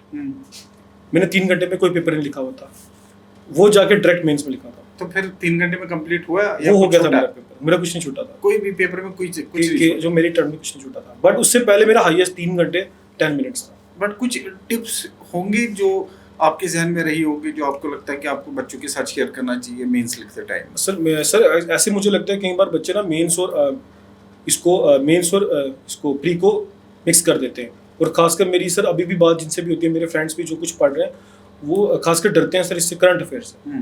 एक करंट अफेयर बहुत बड़ा हुआ है सर। आई थिंक मैंने इसका सबने सोल्यूशन निकाला होगा, और मेरे पास इसका एक है कि आप कैसे उसको एक तावीज समझ लें। टोटका है आपके पास करंट अफेयर्स का, क्योंकि मैंने सर यूपीएससी भी 2 बार निकाला, री निकाला, तो मेरा करंट अफेयर उसमें अच्छा ही रहता है। उसका सर एक टोटका मैं अगर शेयर कर दूंगा, उसमें सर ये है कि बच्चे डरते हैं। मैं किसी से बोलूँगा यार प्रिपरेशन करना, बोलते सर सीसेट नहीं पढ़ा, अपना करंट अफेयर्स नहीं पढ़ा, करंट अफेयर नहीं है तो मैं एग्जाम कैसे दूंगा। मैंने सर जितने एनालिसिस किया है केएस के पेपर्स के और यूपीएससी के पेपर पे, 75 to 80% पेपर स्टैटिक आता है, और वो बच्चों का ठीक नहीं होता। लक्ष्मी का किसी ने प्रॉपर्ली नहीं पढ़ी है, हिस्ट्री किसी ने प्रॉपर्ली नहीं पढ़ी है, इकोनॉमिक्स किसी ने प्रॉपर अपने कंसेप्ट क्लियर नहीं किए, बट उसको पहले अपना करंट अफेयर पढ़ना है। मैंने उनको बोला आप 80% अपने सीसेट की जो अपनी जो बेसिक जीएस की किताबें हैं, अगर आप पढ़ लोगे ना 80% पेपर वहीं से हो जाएगा। उसके बाद बात करते हैं सीसेट की, उसका एक तावीज़ है। बच्चे पढ़ते हैं मैगजीन्स, मोस्टली बच्चे, मैंने भी सर फर्स्ट ईयर में पढ़ी थी, उसमें मैं बाहर हुआ था तो उसके मैंने चेंज किया। मान लो एक सब्जेक्ट है इकोनॉमिक्स है या पॉलिटी, हम उसकी विजन की उठा लो, फोरम की, या फिर यहाँ की किसी की भी, हम मैगजीन अगर पढ़ रहे हैं मंथ वाइज, मान लो अप्रैल की मैगजीन आई, मैंने अप्रैल में सारे सब्जेक्ट पढ़े, फिर जून की मई में पढ़ी, जून में पढ़ी, दिसंबर तक सारी मैगजीन में पढ़ता गया month wise. I think brilliant बच्चा भी होगा, उसको दिसंबर तक कुछ भी याद नहीं रहेगा जब वो पढ़ रहा हो। ये जेन्युइन एग्जांपल है। अगर उसने अप्रैल पढ़ेगा, मई पढ़ेगा, जून पढ़ेगा, सारे सब्जेक्ट पढ़ रहा होगा, इससे कभी याद नहीं रहेगा। इसका best solution I think current affair सबसे बेस्ट स्ट्रेटजी है, सब्जेक्ट वाइज पढ़ो। जैसे मेरे सब्जेक्ट करंट कैसे पढ़ूंगा, अगर मुझे कोई बोलेगा करंट पढ़नी है, अभी मैं यूपीएससी का दे रहा हूँ नेक्स्ट मंथ, मैंने पॉलिटी कैसे पढ़नी है, पॉलिटी मेरा स्टैटिक ठीक है, मैंने करंट उठा के देखनी है जो पिछले मेजर लॉज अमेंडमेंट्स हुई हैं, या कुछ पर्टिकुलर जैसे विजन की अगर उठा लेंगे, उसमें भी विजन की आप मैगजीन भी उठा लोगे, PT 365, 80% उसने स्टैटिक दिया होगा पॉलिटी में स्पेसिफिकली। जो 20% है वो हम 80% वहाँ से क्यों पढ़ रहे हैं, हम टाइम वेस्ट कर रहे हैं। 80% अपनी स्टैटिक बुक से पढ़ो, वहाँ से सिर्फ आप करंट अफेयर देखो, नया अमेंडमेंट क्या हुई है, जैसे बायोडाइवर्सिटी अमेंडमेंट एक्ट में अमेंडमेंट हुई है, फॉरेस्ट कंजर्वेशन एक्ट में अमेंडमेंट हुई है, आपने बस वो अमेंडमेंट्स पढ़नी है, पूरी जाके एंटी डिफेक्शन लॉ वहाँ से नहीं पढ़ना है, वो तो आप लक्ष्मीकांत से पढ़ रहे हो, वहाँ से आपका टाइम बच गया। ये हो गया पॉलिटी के एग्जाम्पल। अब सर बात करते हैं खासकर साइंस सेक्टर के इन्वॉल्वमेंट, यूपीएससी में और बाकी सब्जेक्ट में बड़ा रहता है, और मुझे ऐसा लगता है कि अब मंथली मैगजीन में तो कुछ याद नहीं रहेगा, अगर आप 2022, 23 या फिर 23 रखते हैं एक बेंच मार्क, 23, 24, 25 3 साल की हम करंट अफेयर उठा के देखेंगे साइंस सेंटर को इन्वॉल्वमेंट की, उसको जो 26 के साथ कंपेयर करेंगे, आई थिंक टॉपिक वाइज अगर हम एक टॉपिक लेते हैं बायोटेक्नोलॉजी, मैं कंपेयर कर रहा हूँ 2023, 24, 25 और 26 को, 26 का जिसका एग्जाम बच्चे किसी ने देना है, 90% of the content will be repeated. मैं गारंटी से बोल सकता हूँ। जो 23 में जो पीटी में दिया था, 24 में दिया था, 25 में दिया था, किसी एक भी टॉपिक आप उठा के देख लो। जैसे बायोटेक्नोलॉजी है, किस पर कैस 9 वो 23 में भी कह रहा है, 24 में भी कह रहा है, 25 में भी कह रहा है। कार्ड थेरेपी आती है वो भी कह रहा है। जीन साइलेंसिंग 23 में भी कह रहा था, 24 में भी कह रहा था, 25 में भी, 26 में। मेरे कहने का मतलब वो स्टैटिक हो चुका है। PYQs अच्छे से कर वो कर लो। और जो करंट होता है ना, मुझे ऐसा लगता है कि कुछ भी तूफानी नहीं होता एक साल में। चाहे इकोनॉमी में क्या ही हो गया एक साल में, कुछ नहीं हुआ है। कुछ तूफानी तो 8-10 चीजें हुई होती हैं, बेसिकली उसको हवा बनाते हैं। साइंस टेक में कोई नई स्पीशीज आ जाएंगी 5-6। बायोडाइवर्सिटी जो कॉप होती है, कॉप 30 हुई है, बायोडाइवर्सिटी अमेंडमेंट एक्ट हुआ है, इससे ज़्यादा कुछ नहीं हुआ है। बाकी वही स्टैटिक पढ़ लो और वो रिवाइज कर लो, थोड़ा सा अपडेट देख लो, उससे ज़्यादा कुछ नहीं है। प्रॉब्लम है कि बेसिकली वो पीटी वगैरह कोई बंदा मंथली मैगजीन खोलता है, उसके बाद वो परेशान हो जाता है, कुछ भी याद नहीं रहता। दूसरा इकोनॉमिक्स का है, मैंने इकोनॉमिक मुंडाल सर से पढ़ी थी। उसके बाद वो विन सीरीज डालते हैं हर मंथ, वो टोटल 6 वीडियोस होती हैं। तो मैंने तो स्टैटिक के ऊपर पढ़ लिया, मैं वो 6 वीडियोस देख के जाऊंगा, मेरा करंट हो गया खत्म, मुझे कोई बुक नहीं पढ़नी है। मतलब स्मार्ट स्टडी। आप बुक्स पढ़ते रहोगे, कोई करंट नहीं याद रहती। सर किसी की ह्यूमन नेचर नहीं है कि आप अप्रैल की मैगजीन पढ़ोगे, नहीं याद, दिसंबर तक पढ़ोगे, कुछ भी याद नहीं रहेगा। आई थिंक ये बेस्ट अगर स्ट्रेटेजी बच्चे कर लें, सब्जेक्ट वाइज पढ़ें। जैसे आप खुद जेन्युइन सोचो, हम न्यूज़ भी अवेयरनेस है हम सबको, इंटरनेशनल रिलेशन में क्या हो गया, मैं मेजर 4-5 इवेंट्स हुए पूरे साल में, पॉलिटी में 4-5 अमेंडमेंट्स हुई हैं मेजर, और स्पीकर का भी न्यूज़ में आया होगा, गवर्नर आया होगा, इससे ज़्यादा कुछ नहीं हुआ। इकोनॉमिक सर्वे आया, बजट आया, और इन्फ्लेशन हुई होगी, हमारी डेप्रिसिएशन हुई है, इससे ज़्यादा क्या हुआ है? कुछ छोटी मोटी इंडेक्सेस हुए होंगे, छोटी मोटी चीज़ें, मेजर यही हुआ इकोनॉमी में। नाउ मैं आपको एज ए स्टूडेंट, आप IR के स्टूडेंट है और अपने आप को समझते हैं कि इसमें आप काफ़ी सारा रिसर्च भी करते हैं और समझते भी हैं, समझना भी चाहते हैं। तो मैं समझना चाहता हूँ कि जो आज के दिन की दुनिया की सिचुएशन है, पर्टिकुलरली जो US Israel war on Iran रहा है, कैसे इस सिचुएशन को देखते हैं आप? सर इसका आई थिंक ये जो वॉर है ना, इसका नेगेटिव साइड बहुत है, बट अगर जियो पॉलिटिकली इसको हम वाइडर पर्सपेक्टिव में देखें, ये एक आई ओपनर है सबके लिए। ये दिखा रहा है कि मल्टीपोलर वर्ल्ड आ रहा है, we are going towards from unipolar world to multipolar world. एक तो ये दिखा रहा है। दूसरा में सर इसमें एक इंपॉर्टेंट पॉइंट है, you can't change the geography. अगर हम ईरान की बात करें तो उसको स्पेसिफिकली, उसको अलेक्जेंडर ने भी इन्वेट किया, वहाँ पे साइरस का रूल रहा है, पर्शियन एम्पायर भी रहा है, जंगेज खान के टाइम पे मंगोल्स ने भी कंकर किया, बट अराउंड 30 to 40 ईयर्स के बाद वो छोड़ देते थे, बिकॉज उसकी टोपोग्राफी बहुत टफ है। आई थिंक वही है ना कि इंसान, मतलब ह्यूमन जितने भी चीज़ों को बीट करते हैं, बट ज्योग्राफी को बीट नहीं कर पाएंगे। वहाँ की ज्योग्राफी बहुत टफ है, कंकर करना इज़ वेरी डिफिकल्ट। और खासकर सर जैसे अब स्प्रिंग सीजन भी खत्म हो गया, अब समर्स आ रहा है, और इस बार एल नीनो भी बोल रहे हैं हार्श है, और इस बार समर्स भी हार्श है। और वहाँ का जो बॉर्डर एरियाज है मोस्टली डेजर्ट्स हैं, और आफ्टर मुझे लगता है अगर US ने ग्राउंड इन्वेजन टाइप करना होता, वो अभी तक स्प्रिंग में हो सकता था, अब बहुत डिफिकल्ट है।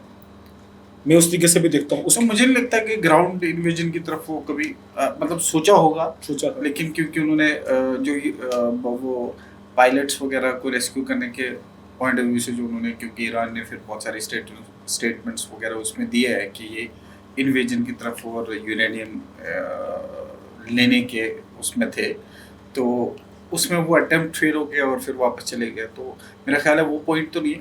बट अदर देन दैट आज के दिन में इस वॉर को लेके सिचुएशन क्या है कि कौन जीत रहा है, कौन हार रहा है, क्यों ऐसा हो रहा है, और आगे थोड़ा सा आने वाले वक्त कैसे वॉर को आई थिंक वॉर कभी भी जीती हारी नहीं उस तरीके से देखा जाता है। जैसे वर्ल्ड वॉर्स हुई है, आई थिंक उसके बाद कुछ एक ओल्ड ऑर्डर चेंज होकर न्यू ऑर्डर आता है। वॉर ऐसी होती है जैसे, बट ये न्यू ऑर्डर किस फेवर में जा रहा है? I think it's going towards global south. I think D-dollarisation की तरफ लोग जाएंगे। ब्रिक्स करेंसी की बात चल रही है। I think India, Russia, China और जो साउदर्न कंट्रीज हैं, साउदर्न हेमिस्फीयर की, I think they trade increase होगी एक्सेप्ट डॉलर। जैसे युआन में ट्रेड हो रही है, उसके बाद रुपी में ट्रेड होगी। स्वैप एग्रीमेंट्स हुए हमारे, जैसे ईरान के साथ भी हैं, उसका रशिया के साथ भी है। रशिया में हम रूबल में ट्रेड करते हैं, वो भी डी-डॉलराइजेशन है। ईरान के साथ भी हम ट्रेड करते हैं, सऊदीज के साथ भी। मुझे लगता है फ्यूचर में डी-डॉलराइजेशन की तरफ जाकर मल्टीपोलर वर्ल्ड बन रहा है। और हम ग्लोबल जो UN कहते थे, UN में रिफॉर्म नहीं हो रहे, उसकी वजह से रीजनल ग्रुपिंग ज़्यादा स्ट्रॉन्ग हो रही है। जैसे आपने से सुना होगा, ट्रम्प ने बनाया board of peace. It is a counter to United Nations. United Nation का काम है पीस कीपिंग करना, पीस लाना, बट उधर बोर्ड ऑफ पीस बनाया ट्रम्प ने, उसमें अराउंड 30 के 40 कंट्रीज हैं। That 40 countries will decide the phase कि वर्ल्ड में पीस कैसे होगा। इसका मतलब है कि हम ग्लोबल ग्रुपिंग से हम एक छोटी छोटी स्मॉलर ग्रुपिंग्स पे जा रहे हैं। उसी तरह बिग स्ट्रॉन्ग हो रहा है, SCO बना है, जैसे रीजनल ग्रुपिंग्स बने, हम बीमस्टैक की बात करते हैं, उससे इंडियन ओशन की बात करते हैं, नेट सिक्योरिटी प्रोवाइडर हम इंडियन ओशन को बोलते हैं। आई थिंक इससे ये हो रहा है इस वॉर से डीडोलराइजेशन, और हाँ रिन्यूएबल एनर्जी पर फोकस होगा, ट्रेड डिपेंडेंसी ऑन ऑयल का इशू है सर। उसके बाद आई थिंक कंट्रीज ज़्यादातर रीजनल ब्लॉक्स पे ज़्यादा फोकस करेंगे, और इसका मुझे लगता है ये war it's not about winning and losing. Mostly इसको इस प्रिज्म से देख रहे हैं कि ईरान जीता और US जीता।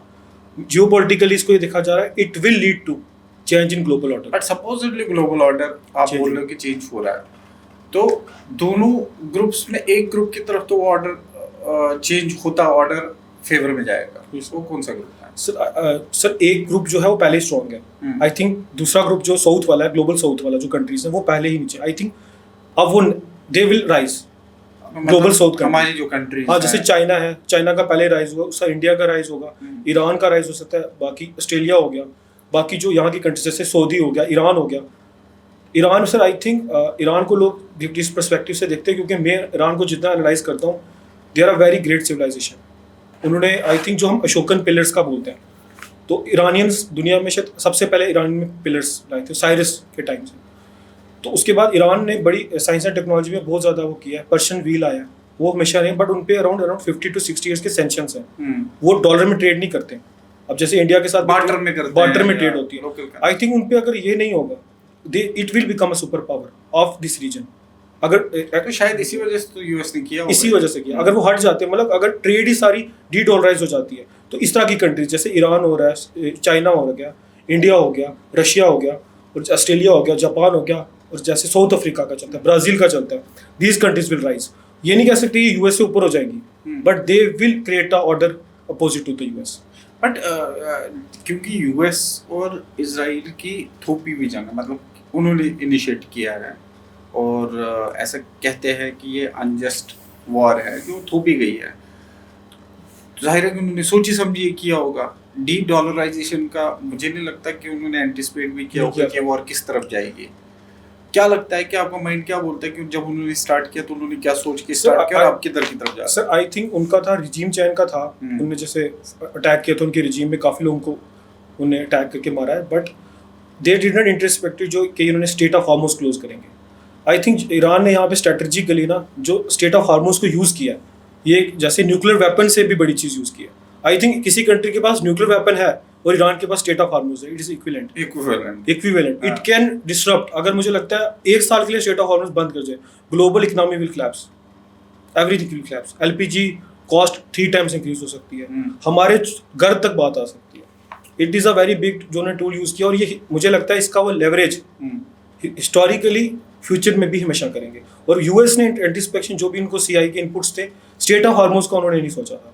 बाकी था रिजीम चेंज भी कर देंगे, हम अटैक्स भी कर देंगे, बट दे डिडंट एंटिसिपेटेड कि वो स्टेट ऑफ हार्मोस को क्लोज करेंगे। आई थिंक ईरान के पास सेकंड लेवरेज भी है और वो अभी तक यूज़ नहीं किया है, red sea. They can also, जो वहाँ पे होतीज हैं वो रेड सी भी ब्लॉक कर सकते हैं, बाबुल मंदर स्टेट भी ब्लॉक कर सकते हैं। अगर ये दोनों स्टेट ब्लॉक्स हो सकती हैं तो I think global economy will collapse. आपको लगता है कि आने वाले वक्त ऐसा जाएगा? वो तो फिर एक वर्ल्ड लेवल का एक stress, complete stress create. I think sir जो ट्रम्प है, हमारे जो US के प्रेसिडेंट है, ही इज पॉलिटिशियन से ज़्यादा he is a businessman. I think he will, मुझे लगता है कि अभी रिसेंटली इनके बीच में डील हो जाएगी। अब शायद second round of talk start हो गई है, जो मुझे एंटिसिपेक्ट हो रहा है वार नहीं होगी अब। दे विल, मतलब थोड़ी दोनों साइड पुश बैक करेंगी, there will be a deal होगी 100% मुझे लगता है, क्योंकि आई थिंक US भी, आई डोंट थिंक वहाँ की पॉपुलेशन भी ये वार चाहती है। अराउंड 52 में देख रहा था survey, 50 to 60% of their population 56% oppose this war. तो वो पब्लिक परसेप्शन मैटर करता है। दे आर आल्सो बैक, ये वार नहीं, आई डोंट थिंक ये कैरी फॉरवर्ड करेगी। There will be a peace deal, but इस पीस डील के बाद भी ग्लोबल ऑर्डर में बहुत इंपैक्ट होगा। जैसे LPG, आप देखो हमारे घर का, सिंपल सी बात है, अब IR कितना कनेक्टेड है, हमारे घर का सिलेंडर का प्राइस डिपेंड करेगा स्टेट ऑफ हार्मोस पे। कल को पायरेट्स यूज कर सकते हैं, कोई बाबल स्टेट बंद हो जाए, वो स्विस कैनाल बंद हो जाए, तो हमारा एक तरीके से घर का बजट खराब हो सकता है। एक छोटी सी चीज़ कितना इम्पैक्ट कर सकती है। अब सर जैसे जापान का देख रहे थे, वहाँ से ट्रेड जाती है, वहाँ पे मलाक्का स्टेट है, अगर चाइना वो बंद कर दे, जो ऐसा लगता है कि ज्योग्राफी की कुछ ऐसे चोक पॉइंट्स है ना जो पूरी वर्ल्ड की इकोनॉमी को कंट्रोल कर रहे हैं, जिसके जैसे अमेरिका हम बोलते हैं बार बार चाइना साउथ चाइना सी में 9 लाइन बना रहा है, बार बार आगे जा रहा है, because they want to control that choke point. अगर चाइना वो कंट्रोल कर रहा है, ईरान ये कंट्रोल कर रहा है, नॉर्थ कोरिया जापान के नीचे सी ऑफ जापान कंट्रोल कर रहा है, रशिया ऊपर आर्टिक कंट्रोल कर रहा है, तो पूरा वर्ल्ड कंट्रोल सब कंट्रोल।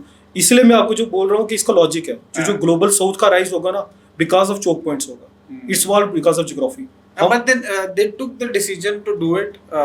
एक वॉर हम ईरान पे थोप देते हैं, उनको ये बिल्कुल एंटिसिपेट नहीं था कि स्ट्रेट ऑफ हार्मस तो नहीं था की तरफ जाएगा। वो एक लेवरेज की तरह ईरान यूज करा। I think it's a bigger leverage than nuclear weapons. अगर ईरान का कोई इसमें कोई उनका कोई एनालिस्ट होगा, वो इसको सोचना चाहिए, उसको न्यूक्लियर की जरूरत नहीं है ईरान को। ईरान के पास दुनिया के 2 ऐसे स्टेट्स हैं, बाबल मंडप पे भी कंट्रोल कर सकता है बिकॉज ऑफ हूथीज। ये दोनों मिला के I think greater than nuclear weapons है। ये पूरी तकरीबन 45% जो है नेचुरल गैस, ऑयल, सब कुछ कंट्रोल है सर। आप देखो यूएई, सऊदी, इराक जो मैक्सिमम पेट्रोलियम एक्सपोर्ट करती कंट्री, इनका मैक्सिमम ऑयल वहीं से जाता है, तो सब कंट्रोल हो गया वहाँ से। अगर स्विस कैनाल ये वाला बंद कर देते हैं अपना स्टेट ऑफ हार्मस, सारा ऑयल उठ सकता है। अभी जैसे अभी हम देख रहे होंगे जो ऑयल का प्राइस था 110 बैरल तक गया था, फिर डाउन हो गया था। उसका रीजन ये था कि ईरान सिलेक्टिवली अलो कर रहा था शिप्स को, जैसे इंडियन शिप्स जो शिप चाइनीज युआन में दे रही थी। बिकॉज मैं आपको इसलिए कह रहा था डी डॉलराइजेशन का इसलिए हो रहा है कि दे आर प्लेइंग स्मार्टली। अब ईरान के पीछे चाइना है, जो भी है वो डॉलर को हर्ट कर रहे हैं।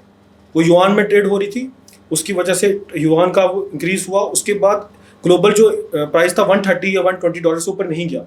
ऐसा नहीं था कि उनको बिल्कुल चोक कर दी थी, बट उनकी डिमांड थी युआन में ट्रेड। बट मतलब अगर हम ये देखेंगे कि अगर ऐसा कुछ हो भी रहा है और जो ग्रिप यूएसए की थी वो ग्रिप जो है धीरे धीरे लूज हो रही है।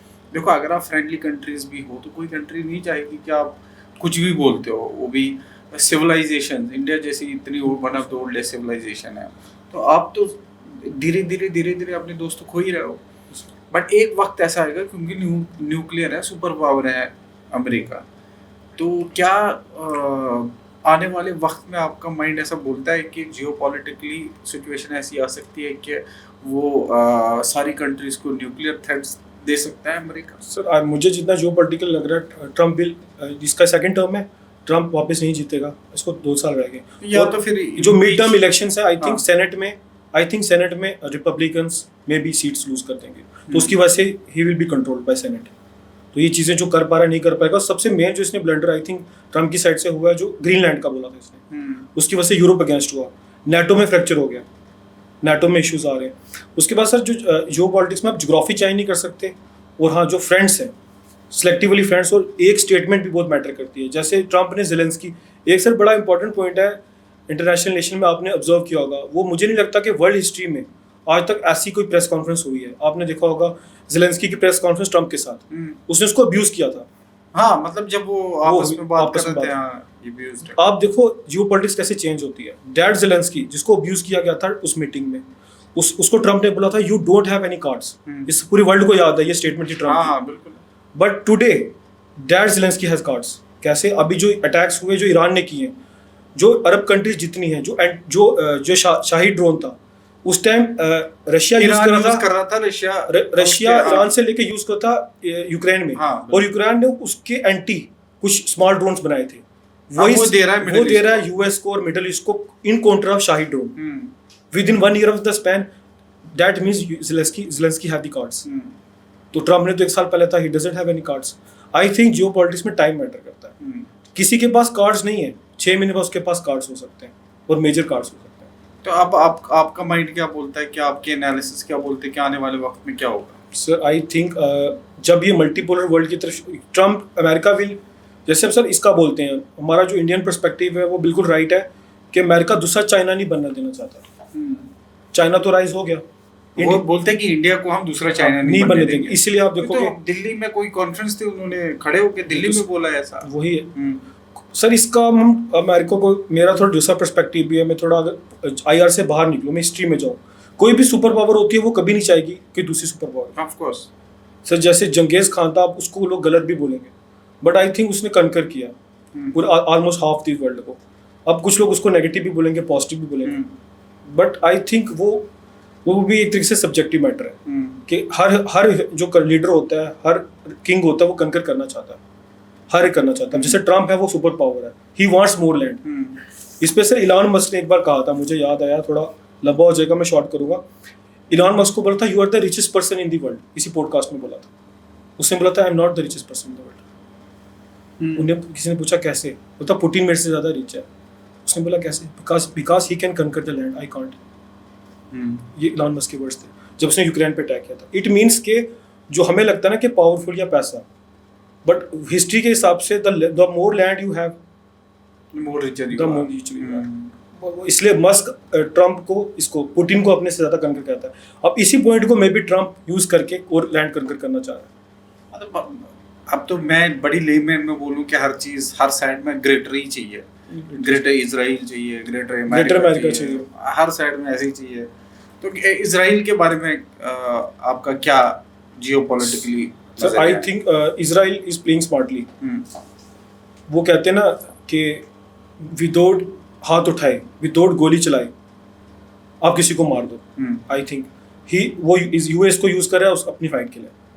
जैसे ईरान, उनका जो टारगेट है, जैसे greater Israel, I think they will make it, क्योंकि ईरान को उन्हें वीक किया। नेक्स्ट इज टर्की को अगर वीक कर देते हैं, देन आई डोंट थिंक उनको मिडिल ईस्ट में कोई भी पावर ग्रेटर इजराइल से रोक सकती है। अब मुझे नहीं लगता है कि अभी तक उनका, क्योंकि अगर देखा जाए ईरान ये पहली कंट्री है कि जो फुल जो है मॉडर्न मिलिट्री के साथ खड़ी है, और इसके साथ भी उस हिसाब से नहीं लड़ पाएगी ये, जाएगी अपने बॉम्ब्स वगैरह फेंक के वापस, क्योंकि ये भी बड़ी कंट्री है, नहीं लड़ पाएगी। टर्की तो फुल फ्लेज्ड जो है वो कंप्लीट ऐसी है, डिस्ट्रक्शन दोनों साइड की है। तो ग्रेटर इजराइल मुझे नहीं लगता है कि पॉसिबिलिटी है, क्योंकि जिस दिन ऐसी कंट्रीज को लगा कि वो ऐसी किसी कंट्री की तरफ जा रहा है, तो मुझे लग रहा है कि वो फिर वर्ल्ड के डिस्ट्रक्शन की तरफ ही जाएगी। सर वो तो है, it can lead to that, but I think, but मैं इसमें होप करता हूँ कि पीस, जैसे यूएस और इजराइल का पीस हो, बाकी वर्ल्ड में भी पीस इज़ वेरी इंपॉर्टेंट। क्योंकि आई थिंक जो इस टाइम क्लाइमेट चेंज का भी जो इशू चल रहा है, आई थिंक इस साल बोल रहे हैं कि एक्सट्रीम वेदर कंडीशंस हैं, एग्रीकल्चर प्रोडक्टिविटी भी कम होगी। एक तरफ एग्रीकल्चर प्रोडक्टिविटी कम है, एलपीजी गैस क्राइसिस चल रहा है, पेट्रोल के प्राइसेस राइज हो रहे हैं, तो ग्लोबल इकोनॉमी विल कोलैप्स अगर ये वार 2-3 मंथ्स हो चली। तो इसलिए मुझे लगता है बेटर सेंस प्रिवेल होनी चाहिए कि और जितना मुझे लग रहा है there will be a peace deal, क्योंकि इतना भी हम एग्रेसिव जो दोनों को सोच रहे हैं, बिकॉज दे आल्सो नो कि इसके रिपरकशंस क्या हैं। जो हो रहा है वो मुझे नहीं लगता है कि किसी अकॉर्डिंग जो अमेरिका ने चाहा था वो अचीव कर रहा है। अचीव नहीं हुआ, बट आई थिंक फिर तो ईगो टसल आ गया। इट डजंट मैटर आपने अचीव किया कि नहीं। आई थिंक राइट मूवमेंट पे जब आपने सिचुएशन देख के, जैसे इन्होंने कार्ड यूज किया स्टेट ऑफ हार्मस को, स्मार्ट यही हो सकता है कि आपको बैकअप करना पड़ता है। अगर ये बैकआउट करते हैं तो लिवरेज तो फिर ईरान को मिल गई, it will state of Hormuz. That's why I was saying कि after this war it will doesn't matter who will win और lose, the thing will matter there will be a change in global order. It's my 100% prediction. There will be rise of southern hemisphere countries. But conclude ऐसे करते हैं कि अगर state of Hormuz पे Iran का complete control रहा है forever from now, तो इसका मतलब है ऐसी पोजीशन पे ईरान का आना है कि जिस पोजीशन पे अब कोई उस पे हमला नहीं कर सकता। It's will very difficult. और ईरान का सर जो सबसे बड़ा एडवांटेज है ज्योग्राफी, आई थिंक जब एलेक्जेंडर ने अटैक किया था, आफ्टर 10 to 20 years एलेक्जेंडर की फौज वापस गई थी ईरान से। पर्शिया वाज कंटिन्यूसली, पर्शिया को कोई कंकर नहीं कर पाया। जंगेज खान की फौज भी गई थी, वो भी कुछ साल के बाद चली गई थी। Persia is a very big civilisation, historically बहुत बड़ी civilisation, one of the oldest. तो उसको ज़्यादा देर आप रूल नहीं कर सकते। ये तो बहुत इंटरेस्टिंग से फैक्ट दिया आपने, बहुत इंटरेस्टिंग से एनालिसिस दिया आपने, और बहुत ज़्यादा वक्त हमने आपका लिया है। जाने से पहले हम एक चीज़ जो बहुत इंपॉर्टेंट होती है, जो एक तरीके से हमारे इस प्रोग्राम का परंपरा रहा है, इस पॉडकास्ट का, वो ये है कि छोटा सा हम रैपिड फायर टाइप का करते हैं। जी सर। हम क्वेश्चन पूछेंगे, आपने क्विकली उसका जवाब दे देना है। पहला क्वेश्चन है, आप 1 word फॉर सक्सेस आपके लिए। Hard work. डिसिप्लिन या मोटिवेशन? डिसिप्लिन। बुक्स या नोट्स? बुक्स। प्रीलिम्स या मेंस? Tougher mains. प्रीलिम्स आपका पहला हर्डल खतरनाक रहा है, सर आई थिंक वो subjective, it's very subjective. Hmm. अगर आपके एक बार 250 आ रहे हैं 160 भी आ सकते हैं। राइट। ऑप्शनल फेलियर लेसन या सेटबैक? फेलियर क्या है, लेसन या सेटबैक है? लेसन। फुटबॉल या क्रिकेट? फुटबॉल। हालांकि इस बारे में, क्रिकेट के बारे में ज्यादा हमने बात की, करनी क्रिकेट चाहिए भी थी, आता है। But football. Football. Gym stress buster या रूटीन? Stress buster. वो आपने पहले ही बोल दिया है। वन फेवरेट टॉपिक, आईआर या history? International relation and history combined plus geography also. I think IR should be studies combining these all three subjects. क्योंकि आपने कर ही दिया, आईआर को आप उसमें एक्सप्लेन geography करते तो आ है। गए, ज्योग्राफिकली भी और Historical। हिस्टोरिकली भी। आप are you a morning person और night owl? Morning. Social media distraction या टूल है? I think during preparation is a distraction. After preparation, it can be used for better policy and better implementation of policies. One advice to your younger self? I think one should pursue his or her passion. Rank या learning, what matters more? Learning. Civil services, job या responsibility? Responsibility. Last question जो इसमें नहीं है, अगर आप civil servant नहीं होते तो क्या होते? Football player. रियली? मतलब इतना खेलते थे आप? नहीं सर, एक टाइम पे बहुत, but I think exposure India में लेवल पे नहीं जाता, but I wanted to be एक टाइम पे फुटबॉलर। तो बहुत इंटरेस्टिंग सी डिस्कशंस हुए हैं, वो चाहे आईआर, जियोपॉलिटिकल सिचुएशंस को लेके, एग्जाम्स को लेके, फुटबॉल को लेके, सिर्फ क्रिकेट रह गया, वो नेक्स्ट टाइम हम जरूर करेंगे। बट आई एम श्योर बहुत सारा कंटेंट बच्चों को, बहुत सारा इंटरेस्टिंग से इन्फॉर्मेशन मिला होगा उनको। मैं सिर्फ चाहूँगा कि आप पेरेंट्स और बच्चों को एक छोटा सा मैसेज अपनी तरफ से दे, और स्पेशली जिस जगह पे आप आज के दिन में हैं, बुद्धल या पूरे रजौरी डिस्ट्रिक्ट के बच्चों को आप कुछ अपना मैसेज पहुँचाना चाहते हैं, वो आप? सर आई थिंक बच्चों के लिए तो स्पेशली और पेरेंट्स के लिए भी, आई थिंक ये जो जर्नी है ना सिविल सर्विसेज की, इट्स वन, बट अकेला एक बंदा फाइट नहीं कर सकता। आई थिंक उसमें फ्रेंड्स की भी चाहिए, टीचर्स की भी बहुत हेल्प चाहिए, पेरेंट्स की भी बहुत ज़्यादा चाहिए इसमें। और आई थिंक बंदा एक मोड पे, इसमें कोई भी बच्चा होगा आफ्टर 1 to 2 years उसमें बहुत ज़्यादा सेल्फ डाउट आ जाता है। तो आई थिंक तब पेरेंट्स को बहुत ज़्यादा समझना चाहिए, it's a very difficult exam. जैसे मैंने आपसे कहा कि एक एग्ज़ाम में विद इन 1 year मैं 245 से 160 पे आ सकता हूँ, ऐसा कितने बच्चों के साथ होता होगा? कुछ भी हो सकता है। इसलिए अगर पेरेंट्स को ये चीज़ समझनी चाहिए साथ में बच्चों की, दे आर फाइटिंग।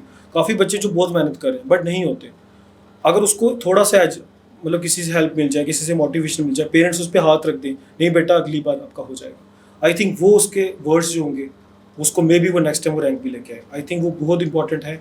एक सेल्फ बिलीफ, साथ में पेरेंट्स की सपोर्ट और अच्छे फ्रेंड्स होना, और साथ में स्पिरिचुअली भी इंसान को उस पर ध्यान देना चाहिए। और आई थिंक 10 hours की स्टडी प्लस किसी स्पोर्ट्स के साथ अपने आप को मेंटल पीस रखो, then you can crack an exam. तो मैसेज आपका पेरेंट को बच्चों को समझना चाहिए सर। आई थिंक पेरेंटिंग आजकल के दौर में, क्योंकि मैक्सिमम मुझे लगता है पेरेंट्स भी फ़ोन चलाते रहते हैं, बच्चों से बात नहीं करते। आई थिंक अगर आप बच्चे को समझो कि हर बार बच्चा गलत नहीं होता। कई बार मेरे भी ऐसे दोस्तों की जिनका नहीं होगा, उनको पेरेंट्स को लग रहा होता है बच्चा नहीं पढ़ रहा है, इट डजंट लाइक दैट। जैसे मैं बोल रहा हूँ बच्चा पढ़ रहा है फिर भी नहीं, कई बार नहीं होगा। ऐसा नहीं कि बच्चा ही गलत है, कई बार पेपर टफ आ सकता है, आपका दिन नहीं है। सर बच्चों के लिए आई थिंक जो सबसे इंपॉर्टेंट मैसेज है हार्ड वर्क। मुझे ऐसा लगता है कि जैसे आप जैसे बोलते हैं NIT का बच्चे सोच रहे होंगे, आई थिंक NIT का बच्चा हो, IIT का बच्चा हो, एम्स का बच्चा हो, चाहे ऑक्सफोर्ड का बच्चा हो, और दूसरी तरफ किसी नॉर्मल गवर्नमेंट कॉलेज का बच्चा हो, अगर वो ज़्यादा हार्ड वर्क करेगा, ही और she can beat at anybody. Hard work can beat anybody. इसलिए बच्चों को बोलूँगा हार्ड वर्क करो, परसिस्टेंटली पढ़ो, और साथ में अपना जो स्ट्रैटेजी है, खासकर स्मार्ट स्टडी, जैसे मैंने कहा था करंट अफेयर्स पे ज़्यादा फोकस कर रहे हो, आप स्मार्टली नहीं पढ़ रहे हो, चीज़ें ज़्यादा पढ़ने से कुछ नहीं होगा। मैं बच्चों को ये चीज़ बोलूँगा, रिपीटेडली पढ़ो और स्टैटिक बुक्स पढ़ो। जैसे मैंने कहा कि 80% UPSC भी स्टैटिक पूछ रहा है, बट बच्चे से आप किसी से भी डिस्कशन को बोलेगा सर मैंने करंट अफेयर नहीं पढ़ा, पहले 80% तो पढ़ा नहीं है, पहले उसको 20 की टेंशन है। आई थिंक जब वो 80% पे फोकस करेगा, पीसफुली पढ़ेगा, अपने 10 hours पढ़ेगा, मेंटल पीस पे ध्यान रखेगा और हार्ड वर्क करेगा।